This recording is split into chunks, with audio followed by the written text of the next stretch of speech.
Okay, and we're back to go over the insane idiocy that is framing monsters. I am your host, Lord Captain Commander Dunn. This is part 14. Admittedly, you don't really need that much context for this piece of crap. But we will get started, shall we? Let me bring in my first of my guests. Please welcome Mr. Drake the Duelist.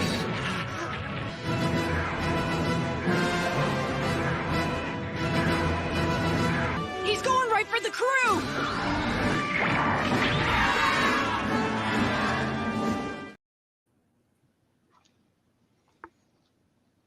Yeah, allegedly this part has something to do with mental illness. I don't know, because apparently 12 Monkeys doesn't. Yeah, it's a time travel movie about a closed loop time travel. Yeah, it's like Terminator meets sort of a zombie apocalypse, kinda. Mm-hmm. But without the zombies, if that makes any sense. Yeah. Like, it's just, I guess, a pandemic thing. That's the best analogy I can come up with. Yeah, it's like if you've ever played Zero Time Dilemma, it's essentially a lot like that. Okay. All right. Well, let's bring in Mr. Johan.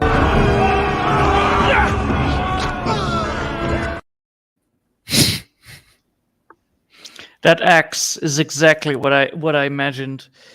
His ways of doing things is, man. I have seen 12 Monkeys, You have I have seen 12 Monkeys, and I still think the only thing that actually causes the mental issue problem is that the time travel person is going to the mental institution because he just literally snapped when he got time traveled. Understandable, but have you seen the end of it? I saw the summary of it. Okay, so imagine you're being imagine you're an evil scientist, and you're like, you know what? I will create this virus, and that's what it is. And then and crazy. This is like saying Terminator. Well, the whole point is technically the person that actually releases the virus is the guy that's actually the red herring. It's the co-worker that actually is actually the site boss of the area that actually creates the virus, and then he meets up with an insurance company, and that's how the whole dilemma works. The insurance company caused actually all of the actually apocalypse because of, well, spreading the disease so that we get more money, but then it goes out of hand. That's literally said in the last bit. And then you realize that technically all the scientists are all insurance persons. So technically the people that are going to time travel are technically just insurance persons that are running a very big scheme of like, you know what, we're going to send this convict, since that he's always destined to die. We send him there to kill this person so that we get insurance money for it. That's literally the whole plot. It has nothing to do with insanity. It's just a little bit of a side track to get the character interact with the main girl that he meets in his, how do you say that? Images in his dreams. Which is not bad, honestly. But I'm curious what this guy has to say. I think he's gonna be talking a lot of baloney this time. He always tops baloney because he's an idiot. Oh, by the way, Dunn, did you know I finally met framing monsters in real life? I did it. One of the there was actually a person that compared King Kong to comparing King Kong to a black person, apparently, again. So, oh boy. Let me just see if I can get it. It's here somewhere. Hold up. Monkey. Ah, here it is. It's from the. Wait, 1 second. I need to show. Well, so basically this. So he's an idiot. Yeah. Basically, here you go, Don. I will paste it towards you. There you go. Now you can see. Now you can see what I mean. It's great. It's great. I tweeted you the on Discord, but yeah, she literally compares King Kong. That she tells like, yeah, King Kong is technically a black person representative, and therefore it's technically racist. I freaking blew. Oh, I blew. And I was like, Kong. There's think pieces about various ways it can Oh, be it was interpreted. OSB. I knew it. I think it's exactly controversial to suggest that a movie made in the 30s about a giant savage ape who is captured by white men, transported across the ocean in chains, and then abducts a white woman could possibly have some racial coding involved. And for the sake of my comment section, please do not try to defend the political sensitivity of a movie made in 1933. Can we just accept that the giant ape is probably racist? That says more about you than it says about the movie. Yes, exactly. I was like, because I knew it was OSB. Because even in the case of the film, the actual filmmaker said, "We don't have any intention behind this," and this was in the early 1900s when you could be racist and do anything you wanted. Yeah, it's essentially more like a predecessor to like the Lara Croft games or Uncharted games, where it's like travel to weird place, get weird object, bring weird object back, shenanigans ensue. Exactly. Let me see. Where is a dash of kaiju? Well, the worst part is Bellin actually cites that quote, and tries to refute it very, very badly, I might add. But yeah, also OSP massively poisoned the well. And it's like, you can't defend the sensibilities of a movie in 1930. Not everyone was racist in 1930. In fact, it was about as much as there is now. Poor logic and extremely poor form. But then again, what do you expect from OSP, who did their hack job on Lovecraft and lied about him multiple times to make him sound more racist than he was? Why? Fun bitch. Fun fact, she and this author of Framing Monsters have a lot of in common, technically, if you put it that way.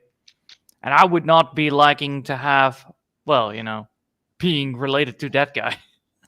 Yeah, well, at least Red could break her logic down in more humane terms. Yeah, but you're not supposed to compare a gorilla to a goddamn black person. You're supposed to be comparing a gorilla to a baboon, or something that is very strong and powerful and scary. A world-ending place if it would have been in a goddamn place like New York. Could you imagine, a big giant monkey running around in New York? That will definitely break havoc. Oh no, Havoc rises 7%. I always like it when the big giant monkey gets a big giant club.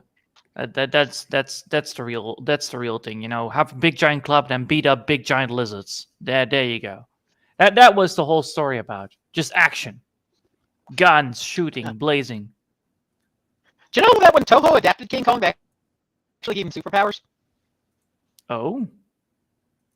Yeah, he had lightning finger. Nice. It was essentially a balancing factor to balance out Godzilla's nuclear breath, because nuclear breath versus big monkey is not exactly fair. So they gave him counterpart superpower in order to even the odds. Well, congratulations, I guess. I also like the Moth. The Moth was also my favorite. The Moth, the Hydra, those two were great. Mothra, Ghidorah. Yeah. Yes. The good stuff. And then you had amazing games that just And then you had amazing games where you just, survive and try to build up power, and then, you purchase your perks, and then, you wreck even more places. Indeed. Good old times. Good games. Well, for those of you who have not seen the movie 12 Monkeys, we should probably do this summary so that we can have some context for the complete I pile of could technically garbage that tell we're you about what to it's read. all about and how it 5 works. billion people will die from a deadly Yeah, virus what in exactly 1997. or the The 12 monkeys? survivors will abandon the surface of The 12 monkeys are Once again, the a animals bunch will of rule the world. hangout kids Excerpts that are from doing interviews silly with stuff. schizophrenic That's patient literally in what the 12 1990. monkeys is. It's the main protagonist that is trying to stop this is technically An armed man helping is it, wounded, and a woman creating runs it. towards him, but there is That's nothing even the that fun can be part. done. Suddenly, we see another man waking up from what appears to have been his dream. His name is James Cole, and he is a prisoner in a post-apocalyptic society that has been Yes, forced to correct. live underground. His friend Jose informs him that he has been chosen for a supposedly voluntary job. I think this is getting butchered Cole too knows much. that many prisoners do not return from that job or come back crazed. He is taken with a hook to another environment where he is dressed in special protective equipment to go to the surface of the earth. The whole city is desolate, and we assume the same has happened to the rest of the world. Cole collects the samples of life that he can catch, like insects. On his way, he comes across an old sign that says, "We did it," next to a symbol of a monkey with a 12 on top. When he returns, he is heavily disinfected and brought in front of a group of scientists. They offer Cole to reduce his prison sentence in exchange Fun for doing a fact, special could task you that would pause allow it there? humans to go back to living as before. They chose him because the Could you pause it there? The lady face. That would be the best way to say that. Yeah, she's in the very ending of the film. Yes, she's technically the major evil in this whole damn stuff. Technically, this whole science thing is technically not Really? science. The whole science thing is technically a scam. It's all about an insurance company that they are running. They're technically not wanting to prevent the virus. Fraud today. Yeah, it's more like, they don't want to prevent the virus from happening. They are just wanted to connect the 12 monkeys to the virus, therefore they don't take the blame. That's all. Really? I did not. Yes, get in that. the end, it's even made clear when the dude hands over the gun towards the main hero. It's like, here, shoot the girl. Your company wants that you need to shoot the girl, otherwise we will shoot you. That's literally what they say. And then he tries to say no to his own fate and tries to shoot the person that's trying to spread the disease. And then in the end, you come to the realization that though the scientists and the dude that spread the disease are working together, that caused the whole apocalypse in the first place. That's the whole point of it. That's the whole good stuff of it. Also, I do like the time travel thing. Also, that he meets this old fellow in the goddamn World War II or World War One. Yeah, that guy was fucking frightened. It was very funny. Yeah. So it really is just a time travel thriller. Mm-hmm. It's a thriller. It's a sci-fi time travel thriller where the main protagonist actually dies without succeeding. He technically only caused, the future to be still grim and nobody takes responsibility for it. He actually helps the bad guys winning, technically. Yeah, like had he by not been doing his job. sent back, he wouldn't have actually caught. Yes, if he would not have reacted to this whole 12 monkeys, the dudes that are assigned, he would be able to he would be a free man because he was able to remove his tooth, so that they could not send him back to his original time. If he would have stayed and not search for the 12 monkeys, but instead go to the research facility and take a bigger look, he would have realized that the main scientist that is overseeing the whole program is actually the bad guy, and he would have been able to kill him. But he didn't. He was looking for the 12 monkeys. and came in contact with a lunatic. And then the whole 12 monkeys is technically then a red herring, if you catch my point. Which is pretty cool. Which is pretty cool because you're constantly focusing on the 12 monkeys, the 12 monkeys, the 12 monkeys. And then suddenly it's like, wait, but the 12 monkeys never did it. Yes, but the company wants them to take the blame on the 12 monkeys. Therefore, they don't take the blame themselves because they are technically the one that are responsible for all of this. Which is pretty neat. Okay. I don't know if that makes anything clear or something, but it's a very interesting.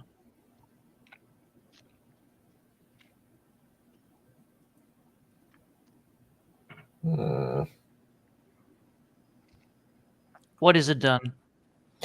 Very interesting. What is interesting? The whole red herring, or? Yeah, the red herring. Yeah. Yeah, I because didn't get that from the summary. I guess they just missed it or something. if you look at the beginning of the whole trailer, you see that they are looking for the red virus that is connected to the red monkeys. But when they first visit the red monkeys' lair, they find that it's just a group of students that are trying to do just free animals, just goddamn hippies. And a lunatic that is literally that has a rich father that is actually the owner of the company, and they want to free the monkeys. They want to free the monkeys, the animals that they are testing on. They want to free them, and then even the hero says like, "Huh? Yeah, it does seem that. There are animals now on this. There are no animals on the highway." The $1 million question is how Bellin fucks it up. What? Could you repeat that, Drake? You were a little bit not very good hearing. I could not hear you that good. Basically, what he said is, how does Bellin screw it up? Oh, how he screws it up is by telling the company that where he finds the layer of the monkeys. All right. Not the he tells yes. Not the writer. Oh. The writer of the book that we are watching. Oh God, how he's gonna screw it up? Oh boy. I hope not. Probably going to be bad. Yes, but the whole point Imagine is every particle in your body exploding at the speed of light. Yes. The fun fact is the main guy is telling the lunatic about that the 12 monkeys are gonna release a deadly virus to kill all of humanity, and then the crazy guy is like, "Oh, that would be great," and then he puts technically the thought of creating a deadly virus in his head. But what he doesn't know is that he is fucking insane, so you're not supposed to be taking it as serious as it should be. So he's constantly trying to prevent the crazy guy from releasing this this virus because he realized that the crazy guy is connected to the rich guy that is owning the facility.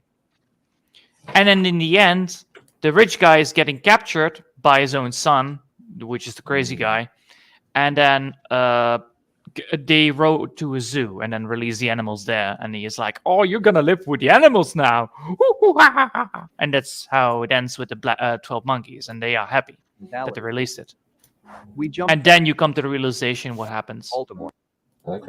A psychiatrist is asked to attend to a subject who was found disoriented, with psychotic and highly aggressive behaviors. That guy turns out to be Cole. The psychiatrist's name is Catherine Rayleigh, and she tries to help him. He is quite disturbed and says that he needs to collect certain information. What? Might be. He also believes that he is in 1996, but Rayleigh reveals that they... Hold up. They forget one very important part. He's here because he got confused. All right, he time traveled, he got confused, and he wants to know what year it is. That is literally why he's here. But he beat it 2 goddamn policemen almost to death. All right, before he ends here, before he comes here. That's why he's here. That's why he's going to a mental institution, because because according to them, he beat it almost 2 policemen to death. 4 men are injured, and he did it all with bare hands. And he looks like shit. He looks like he went through a rough time. So yeah. And then she's like, all right, I will try to pull a trial upon him and see if he can, does stuff.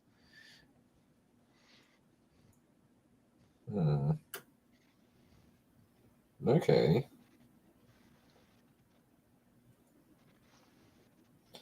Let's, okay. They are in 1990. Cole is taken to a psychiatric hospital. There he meets Jeffrey Goins, a quite histrionic patient who teaches him the place and seems to like him. Yes.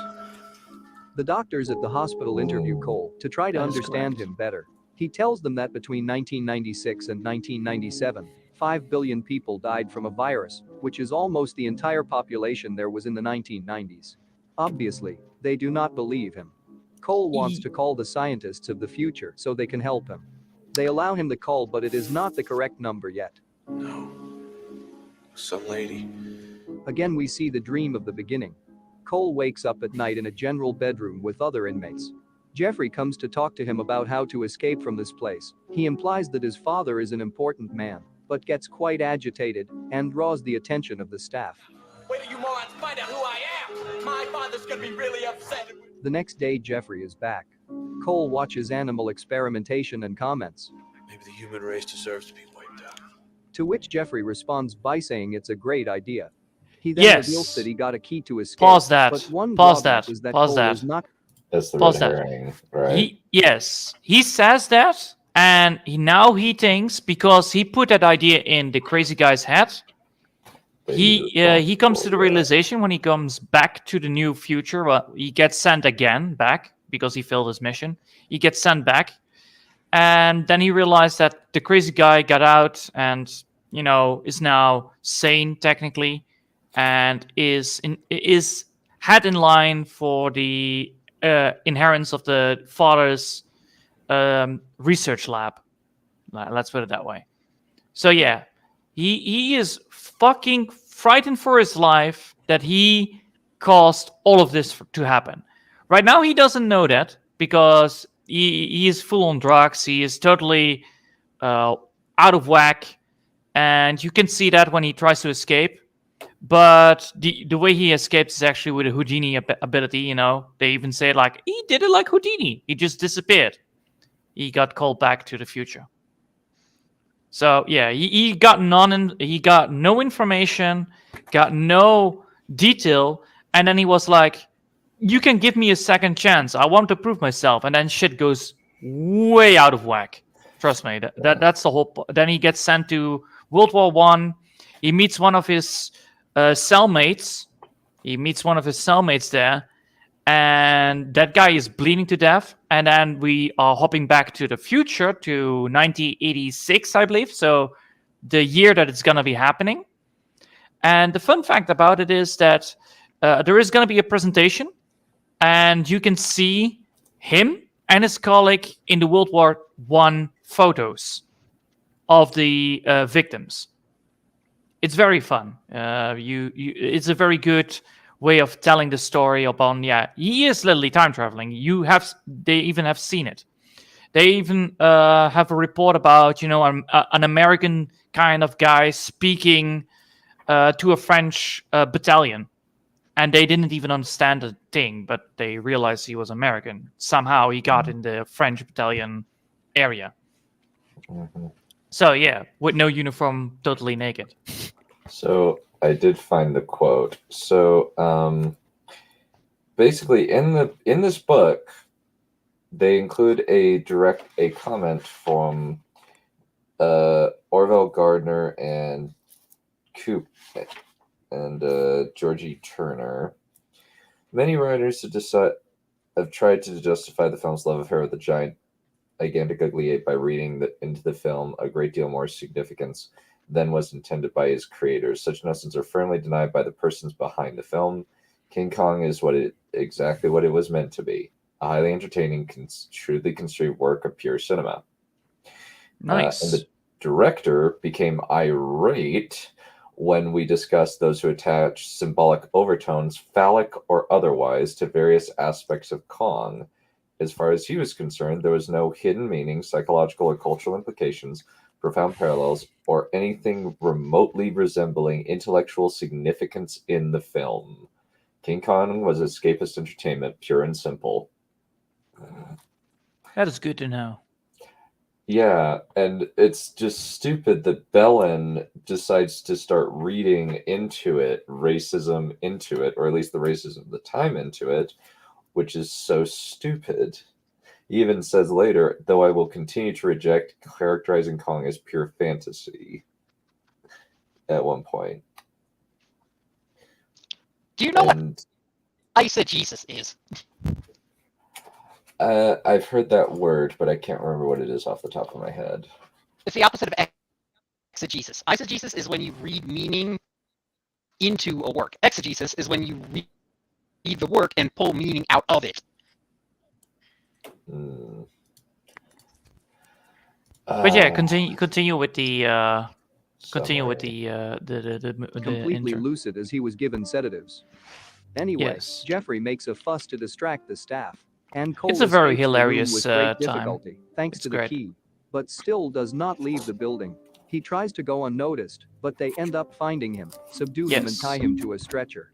The head doctor scolds Rayleigh for not taking the right steps with Cole, but a nurse interrupts by reporting a problem. Cole, having been disappeared. fully sedated and bound, completely disappeared. Once again we Yes. return to the dream. We see the same child observing how a man is escaping from the police. That man is Jeffrey. Cole wakes up in the present of the beginning of the story. He informs the scientists that they sent him to the wrong year.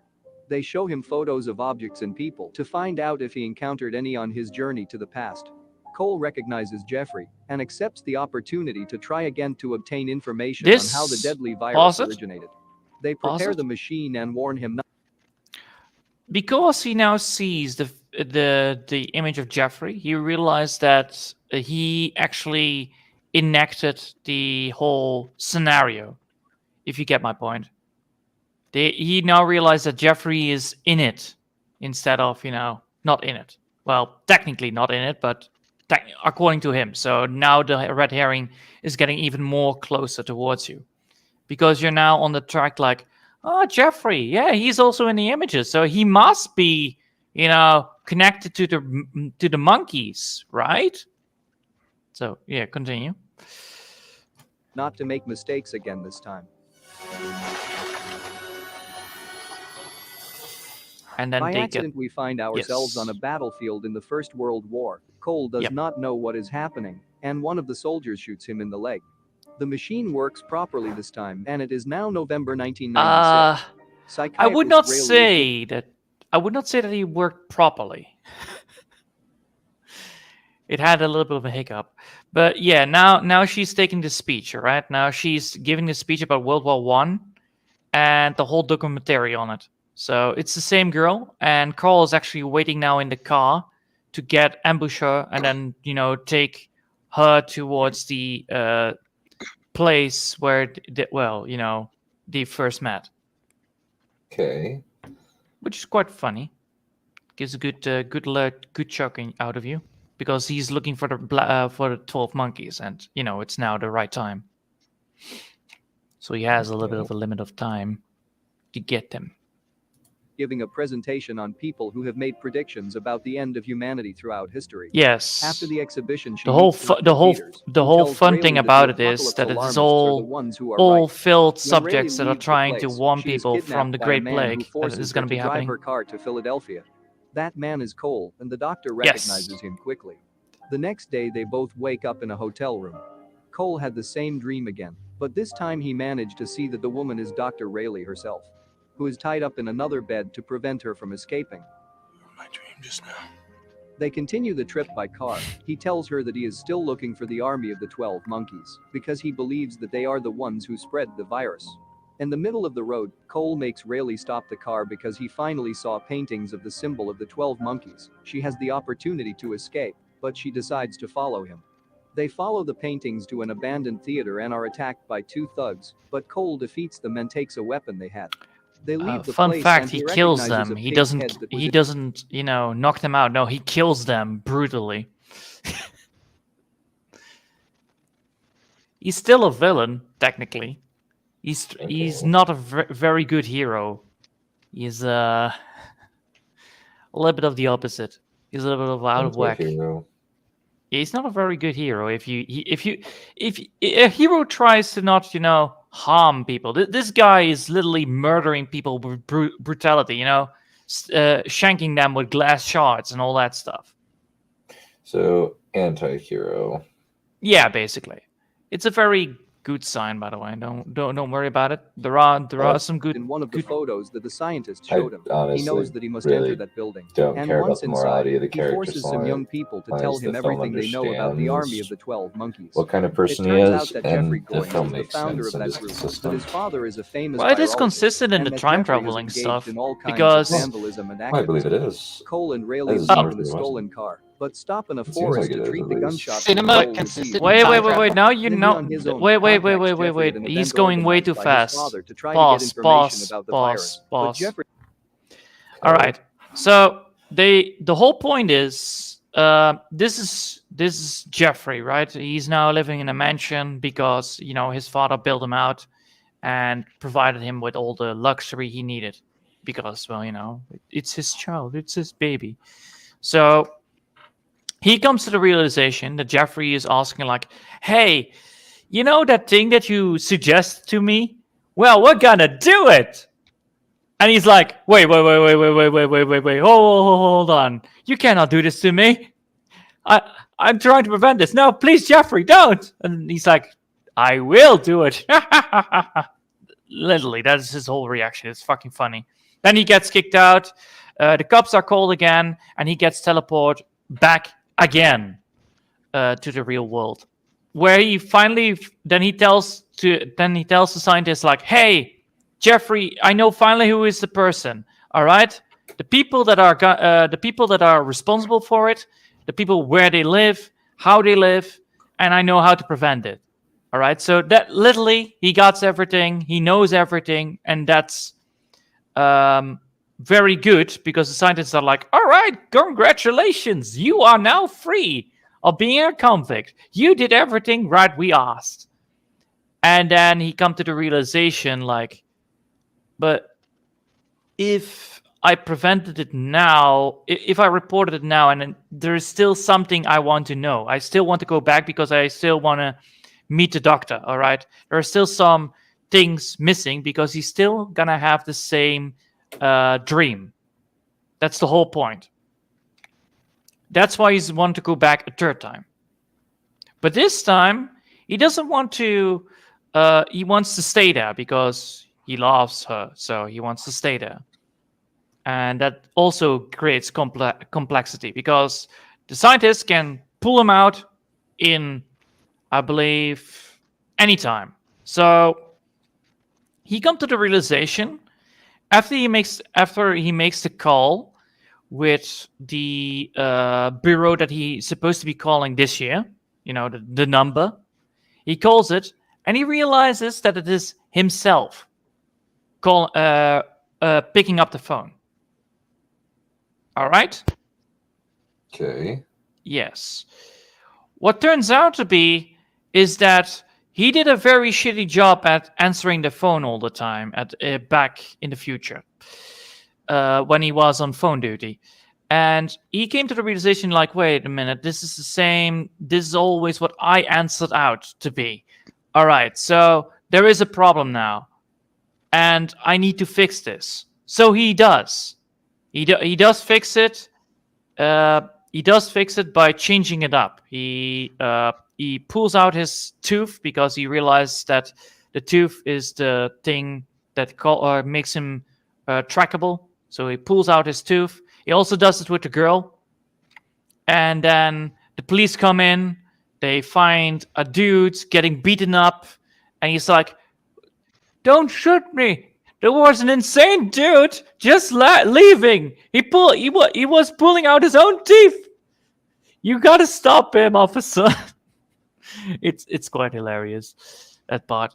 And the whole point of this whole thing is that you're gonna be going on a wild goose chase to stop these teenagers that are gonna free the monkeys. They're not gonna be freeing the virus. They're gonna free the monkeys because that's literally what's gonna be happening. Anyway, continue. Okay. Jeffrey replies that it was Cole who gave him the idea of eliminating humanity with a virus stolen from his father, and denies being related to the army of the 12 monkeys. Just need the information. For having attacked Jeffrey, the guards catch him, but Cole breaks free and escapes. He runs back to the forest, where he was with Rayleigh, and opens the trunk of the car where she is. Cole had put her there against her will to prevent her from escaping from him. Being enraged, Yeah, he he's attacks not a him very until good taken him person. down. Cole tells her that perhaps he was the one who caused the extinction of almost all humanity. Rayleigh does not believe anything he says. In the darkness of the forest we see flashlights and we hear whistles. The police are coming for Cole. He begins to imagine what a life on Earth would be like without the virus problem.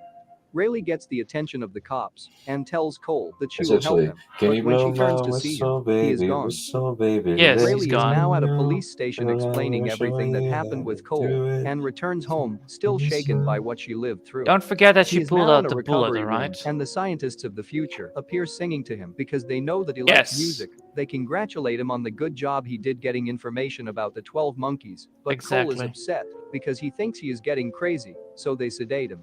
Rayleigh is having nightmares when her phone starts ringing. It's a cop who Yep. examined the bullet she extracted from Cole's leg.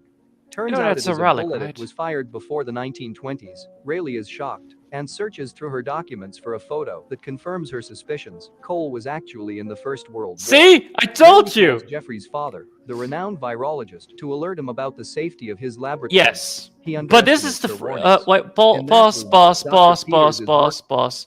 Alright. This is the part where everything goes south. Alright?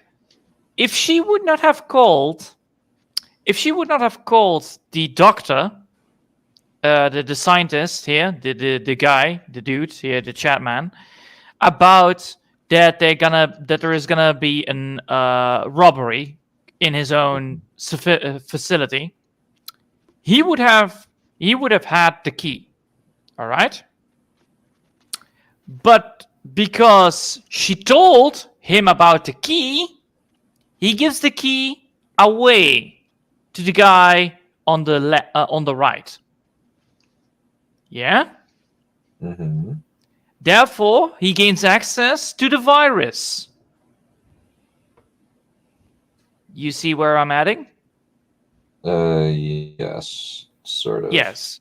So technically, Cole still caused the virus to happen because of his interaction with the lady. Okay. His persistence with the lady. That's why he gets away, the main dude, by the way. Okay.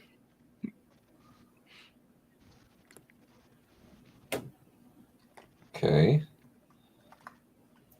You would not have known this if you would not have watched it. By the way, I think. I'm sorry. I'm not I had to sure watch. how relevant it is, but yeah, it makes sense. Well, at least someone has. We were kind of like fucking our way through Cell because nobody had seen it in years. I watched it. I was like, all right, I have some spare time. Why not watch it? And I was like, it's actually a pretty decent movie. It has cause and effect every single fucking time. Nice. And it even had a red herring. It got me even, the red herring. I was like, oh, wait a minute. Hold on a sec. So, yeah, it's good. Anyway, continue. All right. The same one who attended Rayleigh's presentation. We briefly return to the future, where Cole goes over the origin of the virus with the scientists before being sent back to the past. Rayleigh is on the street trying to get the attention of those in the building that she had previously gone to with Cole. Hold up. Inside is Jeffrey. The whole point is he begs the scientists to go back because he realized there was something fishy going on but he could point his tongue towards what. So and then he explained to the scientists, like, wait a minute, I know who did it, right? So if I am sent back, I could have stopped the virus from happening. That's literally why he's getting sent back. Otherwise, I would have not. But his main reason was that he wants to be with her. If you get my point. So that's why he wants to go back. And now you can see Jeffrey. By the way, he's plotting the burglary on the virus station, and he's like, I'm gonna do this. I'm gonna free all the monkeys. So yeah. Okay. With his gang of misfits. By the way, the bar is called the 12 Monkeys. Just you want to know. Okay. All right. And a group of activists getting things ready for a plan. Cole appears from the crowd and Rayleigh takes him out of the place as the police are chasing him. In a ruined area of the city, they arrive at a hotel and rent a room for an hour. The receptionist seems quite suspicious and calls someone. In the room, Rayleigh and Cole go over everything that has happened since the last time they saw each other. Pause it. He's skipping a lot of stuff here. Cole is having a mental breakdown right now because he feels like, the future is not the real thing. He thinks that the past is actually the real thing and the future is technically fake. That's how bad he got broken because of all of the shenanigans. And Riley is saying, like, no, you come from the future. I have proof, scientific proof that you are. So please tell me, how do we stop this? That's literally what she says. The man in the brothel, the one that's opening the phone, is not calling the police. Guess who he's calling? The dude who owns that apartment. Because pimp. Yeah, because this is a whorehouse. Mm-hmm. Which is quite funny. And then, of course, our Chad beats the living shit out of him. Yeah, it's about the roles seem to be reversed. He now believes that he is crazy, but she believes that he was really telling the truth. Yes. What Cole wants now is to stay with her in this time. Suddenly, a pimp breaks into the room, thinks that Rayleigh is a prostitute, so fucking and funny. beats her. Cole He beats the living shit out of him, and she's like, no, don't kill him! Don't kill him! I'm not crazy. This is how you find us. They both escape and Rayleigh calls the number the scientists gave Cole. With that call, they confirm that indeed Cole's delusions were real, so they go to a store to buy new clothes and accessories to avoid being recognized. That phone call is very important, because guess who answered that phone call? Who? Cole. Cole from the future answers the phone call of Haley.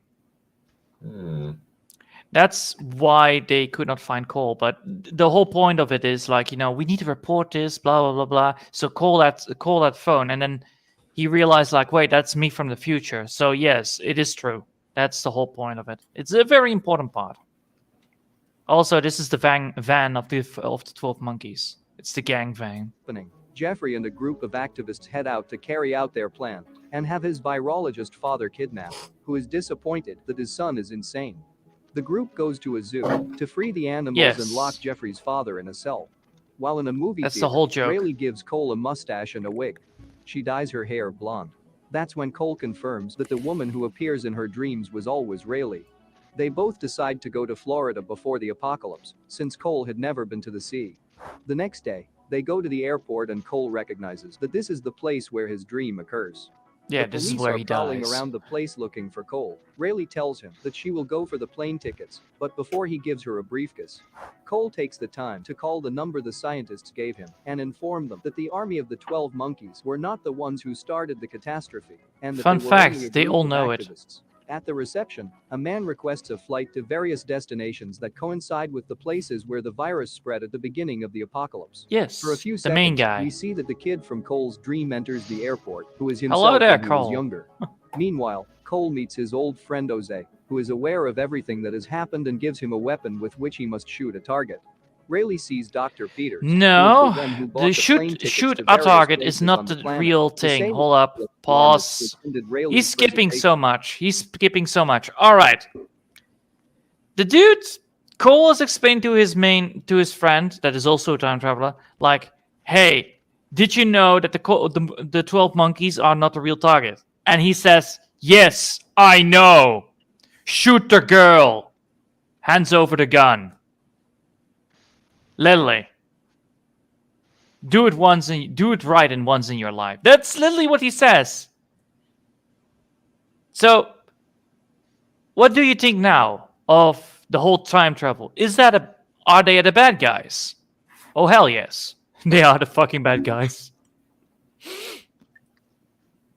May have to the best of us. Yeah, agreed, Hypatia. Yep. And who works with dangerous viruses together with Jeffrey's father. Rayleigh is sure that Dr. Peters is involved in the spread of the disease of the future, so she alerts Cole. Dr. Peters is going through security before boarding his flight. The employees check his suitcase and make him open the containers that have the virus. Rayleigh and Cole try to pass the security line, but they are held back. In the midst of the commotion, Rayleigh sees Dr. Peters going to board the plane, so she draws attention to him. Cole makes his way and draws his gun ready to shoot him, but the cops act quickly and shoot Cole. He falls dejected and Rayleigh goes And then to he help him, dies. although there And then is she's really like, nothing that no, can be done. Cole. Cole is a child, witnesses everything that happens. The dream he always had is reality.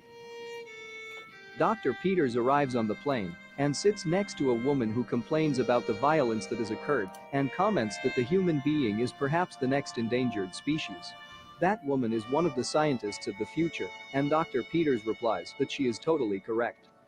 Cole as a child leaves the airport with his parents and stares at the cause of the They're apocalypse. both bad guys, by the way. She's Everything not a ends as it scientist. began. She's from an insurance company. That's even worse. But yeah.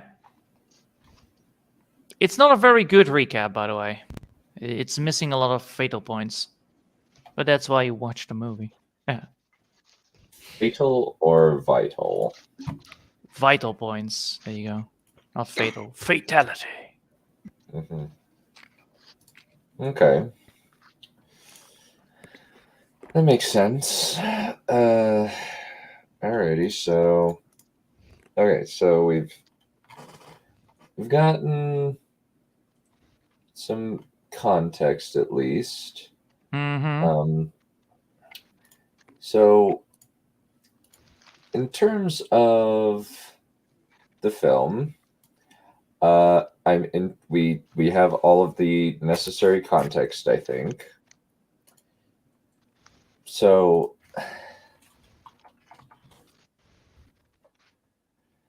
I'm interested to see what exactly is going to happen in this.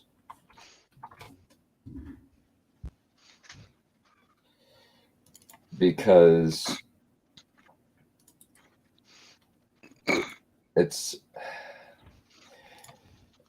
this film just seems like it's a very closed loop that doesn't have anything to do with really mental illness. I guess it's the portrayal of the one the ill person in the film. That's my assumption. Well, the whole point is it has nothing to do with the whole mental thing. It has more to do with time travel and how time travel could work in a closed loop. The whole point is, like, even if you could fix some of it, it would not have stayed. It would have the whole value would have still be the same. So the whole thing would have still be the same. The main problem, I think, the main problem of it is that it is, the mental institute is not everything. All right, it has not everything to do with it. It is a part of it. It's not the real thing. If you have watched the movie, you would have noticed that Cole would have been in contact with a voice. Like, yes, join the dark side, Cole. You know what to do. You must survive. Literally, something like that. That is literally what is going on. And what turns out to be, it is technically another loop. So, technically, that voice is another loop that wants Cole for the dangers of the company that he's working for, but he still goes with it. He still goes with the company. If he would have not have done it, if he would have not volunteered to go back again, he would have it would have solved the whole. Cole would not have been able to solve the whole, the virus problem. He would not have been able to solve the virus problem, but therefore the virus problem would not have been created. So if Cole would have not interacted with the woman the second time and would have not gone back the second time, this whole apocalypse would not have happened. We meet our destiny on the pathway to avoid it. Exactly, Drake. So the destiny, he could have followed it, but then he would have abandoned the girl, which he didn't. So it's technically a sad story, or a sad tragic story, a sad tragic romance story. Let's put it that way. That's the word for it. Even though he's an absolute horrible person to be hanging around with, but you get the point. Mm-hmm. Okay.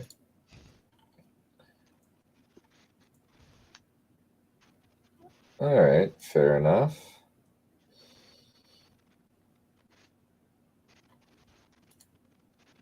Let's keep going. Let's get started with the main course of this. Yes, the fun, the supper. All right, the suffering. Indeed. Let me. All right, let's actually pull up an image of Monkeys, 1995 poster. That way we can have something for the viewers to look at. I almost wanted to go find a picture of the box of 10 Imperial Guardsmen and then the two running the weapon platform, because then it's 12 Mon Kai. But yeah, the whole point of being insane is a good thing. It's not a very good quote. If I think he's going for that, the insane dude is not the bad guy here. Yes, we know he's a whole red herring. Literally, the bad guys are literally the guy that is releasing the virus and the fucking insurance company that he's working for. Because they're technically not scientists. That's the whole point. Mm-hmm. It's amazing how many times insurance company can be preceded by the word fucking. Well, if you create a virus to kill everybody and you have an insurance company to make sure that people die, therefore you technically insurance fraud or something like that. I think it has to do with something with that, but I didn't look up that big into it. I just watched the movie. Makes sense. Mm-hmm. Well, we should probably get started with the book. So let's kind of see what exactly Mr. Bellin has to say about 12 Monkeys. Okay, so some context from the first thing. This one might view the manic intensity and gratuitous goriness of the cell as a representative of anxiety about not only mental but social chaos. It is still difficult to discover any sense in which the cell holds up the social construction of madness to meaningful scrutiny. The same cannot be said for 12 Monkeys, which takes the social nature and function of madness as axiomatic. The film is, of course, about physical illness, about plague, the annihilation of human life on Earth through the race's own arrogant experimentation and exploitation. If one were to summarize the film's story, it would go something like this. A young boy watches a man being shot in the airport. Shortly after, a supervirus destroys nearly all life on Earth, driving the few survivors underground. Years later, a man named James Cole is sent back to the past to discover a pure strain of the virus, which the scientists of the future have assured him will enable them to devise an antidote to the still active plague that prevents the human race from reclaiming the planet's surface. Though institutionalized as psychotic upon his arrival in the past, the viewer is present.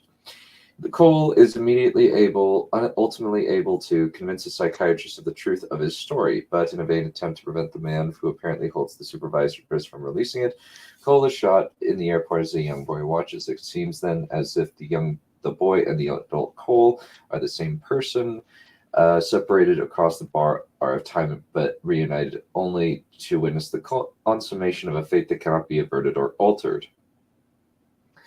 The trouble with this plot summary, however, is that it achieves a definitiveness that the film itself will not allow, not only because time loop tales are, by their nature, destabilizing, rather what makes the film so difficult to follow, by which I mean both to understand and to accept, is that all of the events I have enumerated are quite possibly fantastic or fantasized figments of the possibly psychotic consciousness of James Cole.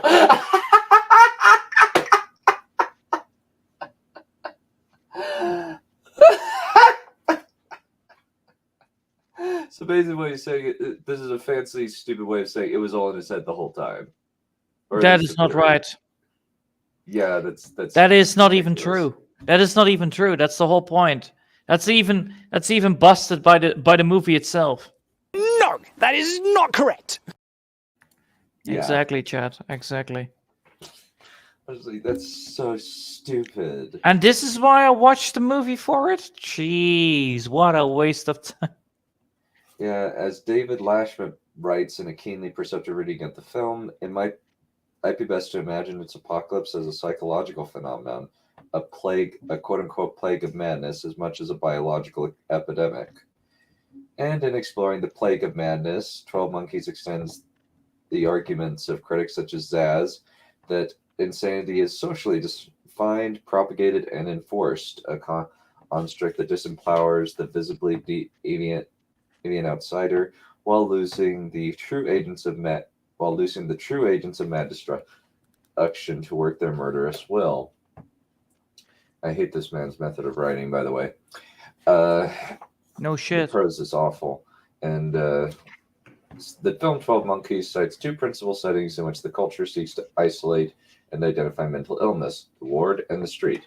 Its protagonist, the possibly time-traveling, possibly insane Cole, spends the majority of the film bouncing between these two locales. Initially seen sleeping in what appears to be garbage, dressed in tired clothes and with a chain-link fence behind him, he is committed to a psychiatric hospital for the film's first half before taking to the streets again, foul-smelling by his own account and wearing this stereotypical costume of the homeless, mentally ill vagrant. A fur-lined coat, a hooded sweatshirt, and rags binding his hands. According to the public discourse of the 1980s and the 1990s, these two high-profile settings were indeed interrelated, which representing for the mentally ill the sole alternative to the other. The growth of the homeless population during this period was typically linked with the emptying psychiatric wards during the preceding decades. As with broader question of what mental illness is, however, such discourse radically simplifies the relationship between homelessness and mental illness. Why are we talking about this? This is all one sentence. Why are we talking about it? I have no idea. Homelessness and mental When illness. was that a plot point? I don't know. There was nothing about that. Willis was a convict. Wasn't that the Yeah, he was a convict. He murdered people. And he does it again. Every single fucking time he goes back in time. He kills people. It's very funny. How his past still haunts him. Yeah. He's not a very redeeming character at all. Yeah, and he's it's like that part in the in the Simpsons Treehouse of Horror, where Homer uses the toaster to go back in time, and it's the part where he just like pops the toaster, and then he just goes apeshit on everything around him because he stopped caring.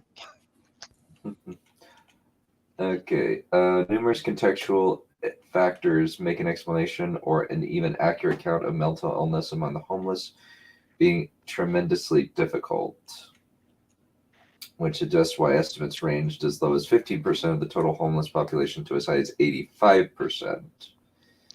Okay, so somebody wanted to talk about the homeless and picked a really bad movie to do it with. That's all of his choices. He picks terrible examples. Most of them, like, decent movies. The Cell sucks, though. The Cell's really bad. It's really dumb. No, the examples are bad, not the movies necessarily. Well, I have no idea. This movie was not The bad, Cell- honestly. Well, For most its of the time, it was movies- absolutely a good movie. Most of the movies It's probably even better now. Sorry, go for it. Most of the movies that he picks, most of the movies he picks are good. It's just that The Cell is an example of bad.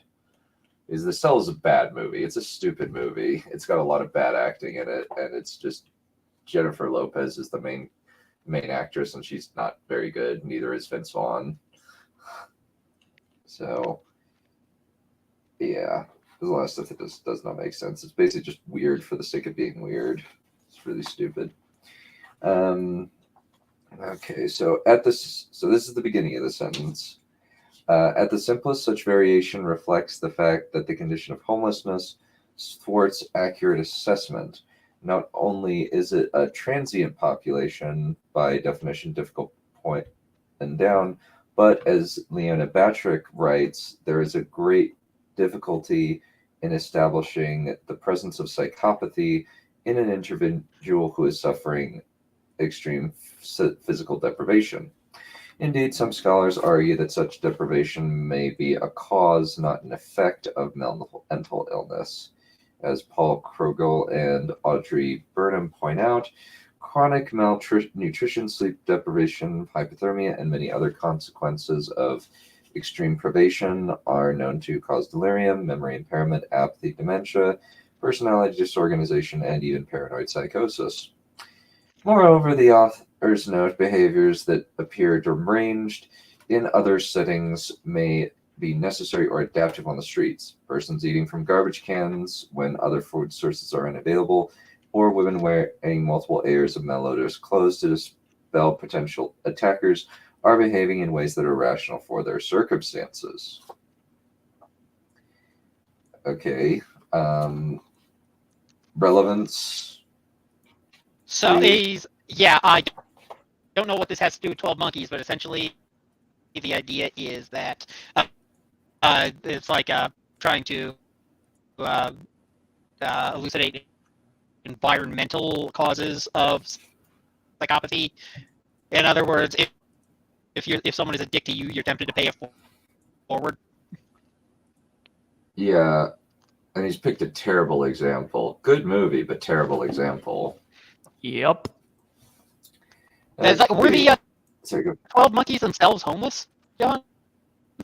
Was that the point? Is that what he's getting at? No, the 12 Monkeys are not even homeless. It's just a street gang.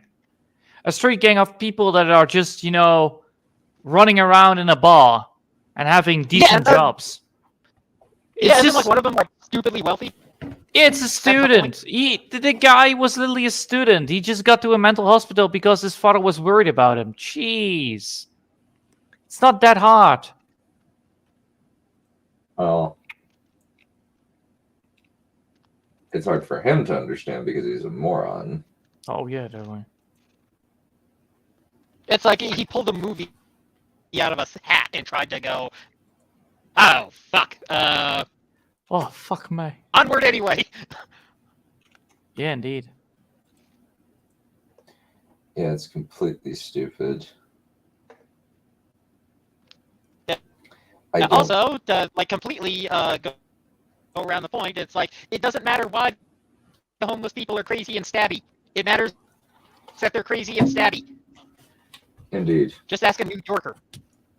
Well, there is a guy that actually tries. There are two homeless people that are trying to kill Cole, but hey, they got killed by Cole because, well, he's a convict. It's a very, very good, what Star Wars is lacking? Are you a Jedi? Are you wielding a sword? A laser sword? No? Ok.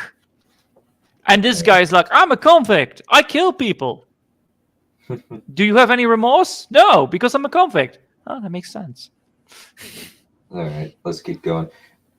As Thomas Kuhlman concludes, it is likely that homelessness and mental impairment interact upon and within the individual in ways that defy reduction to simple cause and effect notions. The homeless mentally ill then provide a particularly compelling illustration of the significant social context and definition on the phenomenon of mental illness. It is impossible to isolate the insane mind from the pressures of homeless existence and the images devised by the dominant non-homeless population. Okay, to translate the word salad garbage that we just read, Garbage salads. Basically, he's saying it's all a social construct because Not really. Mental illness and the homeless have a lot of pressures on them, and the non-homeless are projecting onto them mental illness. Why are you going for homeless? You should have gone for viruses or something like that instead of goddamn homelessness. At least you would have made sense. God damn it. Well, it doesn't fit with his ridiculous narrative. That's the problem. Oh, for fuck's sake. Yeah, he's completely crazy, and he's going with the stupid idea of it's all in his head. Woo. It is not. That's the whole point. Even the movie makes a point about that. Jeez. Hey, Velvet as BTW. Nice to see you. I think this is our first time Twitch viewer, actually. Nice. Okay, let's keep going with this book. At the same time, Bellin garbage. Aged really poorly. Yeah, it's just basically it seems as though he went through the thesaurus and just picked out words when it could have been a lot more simple and straightforward. The entire premise.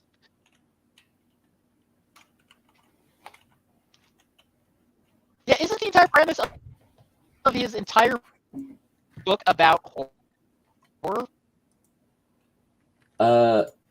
I don't think so. It's basically fantasy films. I didn't know you were on Twitch. Fantasy films is the way that I would put it.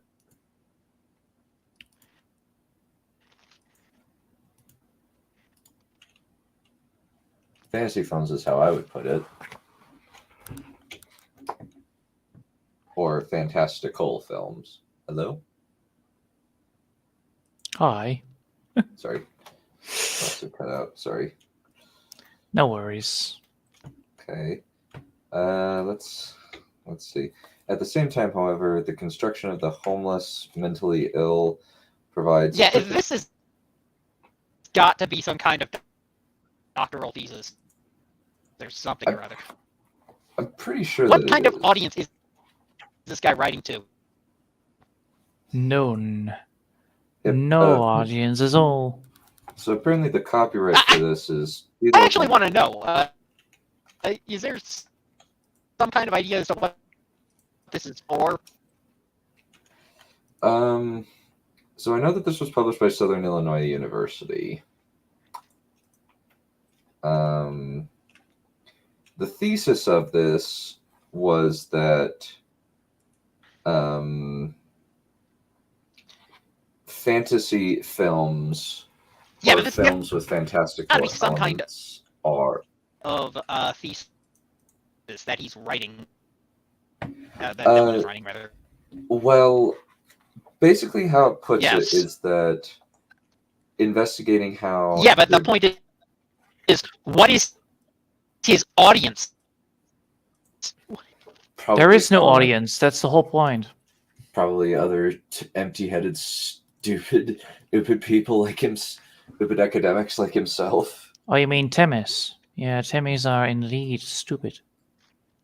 At least they make good faces. Tim. And the lords of the underworld. Exactly. All right, let's keep going. We got about 8 more pages before the end of the chapter. Oh, for fuck's sake! After that, I will take a break. Jeez, this guy ain't already making no sense, and now he's even not making any sense. I thought like, oh, he's gonna be talking. What the... No, he doesn't discuss the movie. He just discusses his own psychotic readings because This man is clearly all has that some kind of psychosis. time we took to try and understand what the context of 12 Monkeys was, it feels wasted. Thank you, Bill. I want my afternoon back. Yeah, it just seems like we didn't even need, like, this is kind of the thing about it. You don't have to watch the movies. You just know that he's spouting BS because he doesn't talk about them. It's stupid. Yeah. At the same time, however, the construction of the homeless, mentally ill provides a perfect illustration of the ways in which mental illness ripped from its social context can serve as a way of distancing, alienating, and denying. For the popular mind, craziness and homelessness are virtually synonymous. As Krogel and Burham Not write, necessarily. It's just there's a lot of overlap. this is true. In spite of the marked diversity characteristic in the homeless population, a single image, that of the floridly psychotic street person, has eclipsed all others and mistakenly come to represent the population as a whole. No, I would say the beggar is the beggar holding a sign is the ubiquitous sign of begging for food, drugs, or money is the ubiquitous sign of homelessness across culture. Or feigning homelessness. But a more fun story than this is back when I lived in Maryland, there was a guy with a sign. It was on the bridge leading to the city. So yeah, there were a lot of guys around there like panhandling and crap. And this guy's particular sign was, "Why lie? I need a beer." Oh, that's a good sign. Yeah. Okay. So you're tempted to give him money just for that. Okay. Just for his honesty. That's funny. Just because they panhandle doesn't mean they're homeless. Fair enough. What this mistaken attribution has meant, Jonathan Kurzweil argues in a cogent analysis, is that social explanations of homelessness are minimized, if not neglected outright. The label of mental illness places the destitute outside the sphere of ordinary life. Define ordinary. True. It personalizes an anguish that is public in its genesis. It individualizes a misery that is both general in cause and general in application. Confirmation of Kurzweil's insight appears throughout popular discussions of homelessness. For example, in a classic case of victim blaming, orating a sympathetic concern, C.J. Carnicho writes of the homeless, "While clearly mental illness is not the result of bad individual choices, it is still a problem confined to the individual and not in any way society's fault." I would actually agree with this. Also, Melvin, you might be on the wrong video. Agreed. Like he kind of does that. It's his gimmick. More honestly, even less humanely, David Brooks advocates the arrest of hardcore homeless to rid public places of evil, dangerous people, and shortly thereafter defines the hardcore homeless as mentally ill, often schizophrenic. And as I recall saying last time, part of the reason that you move the homeless out of the way is for their own safety just as much as your own. It's like they could get hit by cars, and that could not only just mess up your car, it's like, why are you allowing the homeless to be hit by cars? Because they're just camped out right next to roads and freeway intersections. The belief illness cannot mask the connection. The mentally ill are evil and dangerous and need to be swept up from the streets. These examples typify how the medicalization of homelessness, to use Arlene Matthews' term, has been used to delegitimize? Delegitimize? Yeah, weirdly enough, it's delegitimate, not delegitimize. It could be a spelling error. Delegitimate. Yeah. I hope he got points taken off for that. hopefully, delegitimate the plight of homeless people as victims of national, political, and economic shifts, to divert attention from the structural causes of growing poverty, and to justify the removal of homeless people from public spaces, thereby both ideologically and physically denying the link between the putatively primitive mental illness and the public realm. There is, at that, a familiar sense in which this model serves the functions of alienation, a sense that is critical for a reading of 12 Monkeys. The medical model constructs the homeless as a plague, a hostile foreign entity acting upon the social body as illness acts upon the physical. The homeless as the plague? What? That's not really a thing. Yeah, the That's homeless. not. That was never. That was never a thing. Entirely separate. It was a bio. It was a bio problem. It Agreed. was a bioweapon, basically. The plague had nothing to do with homelessness. Wasn't the point of the movie that the reason that some people wanted to release the plague was like if the world would be better without people in it or something? So it's essentially like Thanosian nihilism. Mm-hmm. Yeah, I just have one. Yeah, I would say so. Yeah, that's frequently mentioned. So I have to say, Mr. Bellin. But you're fucking wrong! You're so fucking wrong! You're wrong! You're lying! Mm-hmm. And when a guy standing next to Brad Jones says you're wrong. Yeah. So the only thing that I can really say is just very simply, you are either monumentally stupid or you are lying through your teeth. That is the only way that I can make sense of something this disconnected from the film, that summary. Like, I just can't believe that he's this dumb.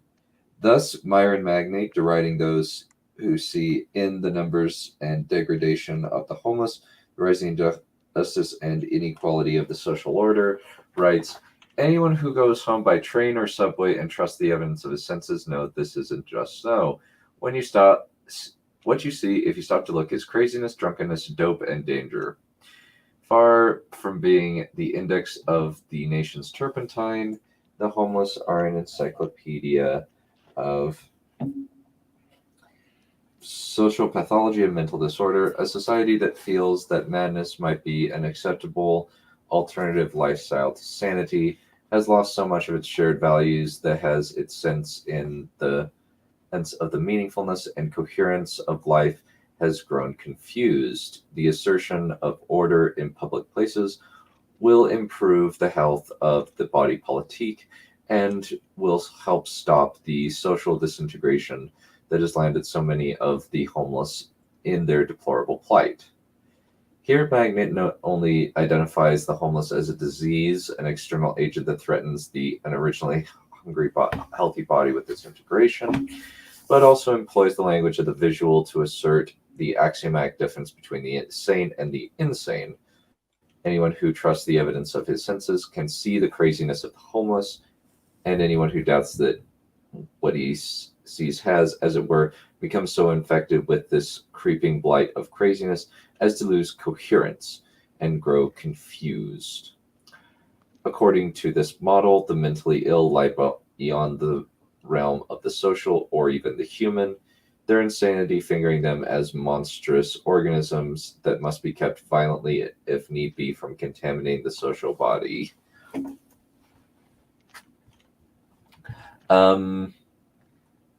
I just have this. Is also nowhere to be found in this film. What kind?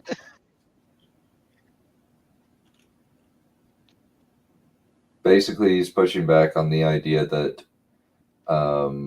basically, he's saying that society believes that we need to violently purge the homeless because they're mentally ill, and that society crafts that narrative. What kind of people does Bellin hang around with? A lot of strange people, I guess.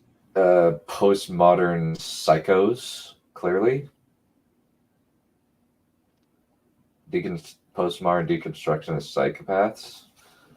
are schizophrenic weirdos. Schizoids Yeah. like Megan the Fit. I think the fact that Bellin's entire argument is basically just adjacent to the film.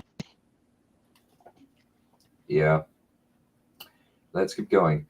That is, of course, precisely the argument advanced in 12 Monkeys by Jeffrey Goins, institutionalized or incarcerated son of the distinguished researcher who has fathered as But we well. don't!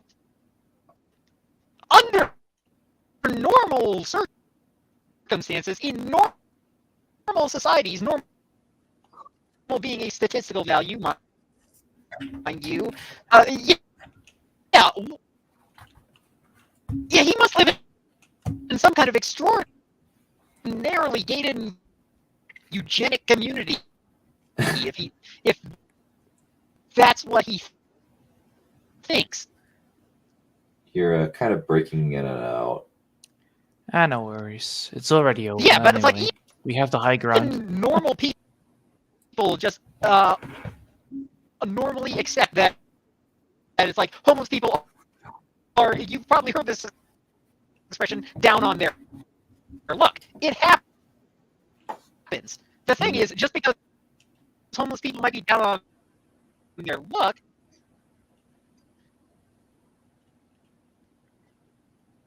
Hello? Drake, are you still there? Drake.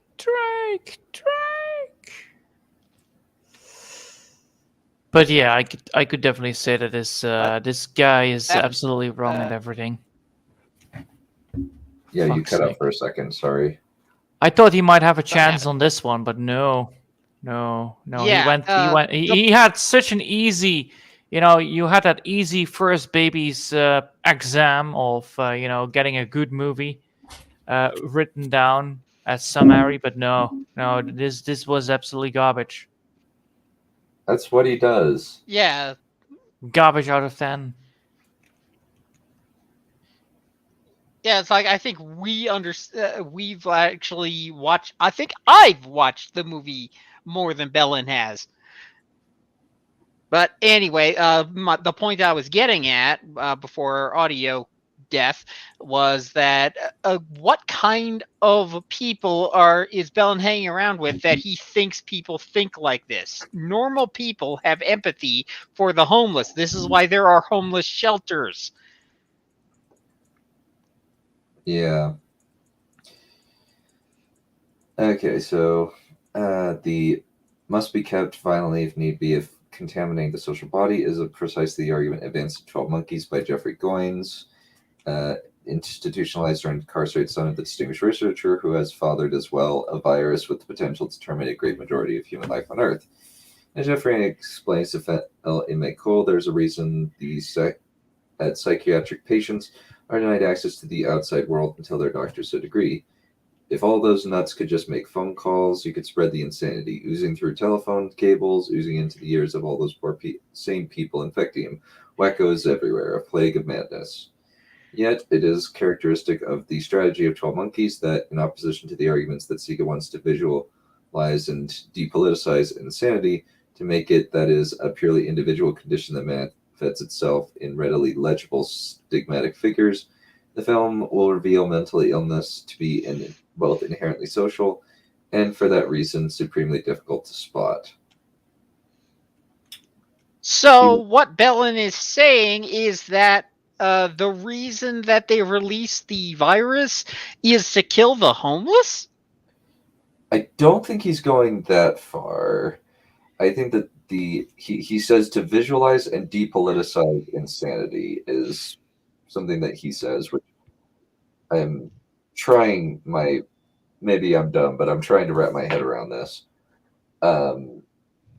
But he's saying mental illness is both inherently social and difficult to spot.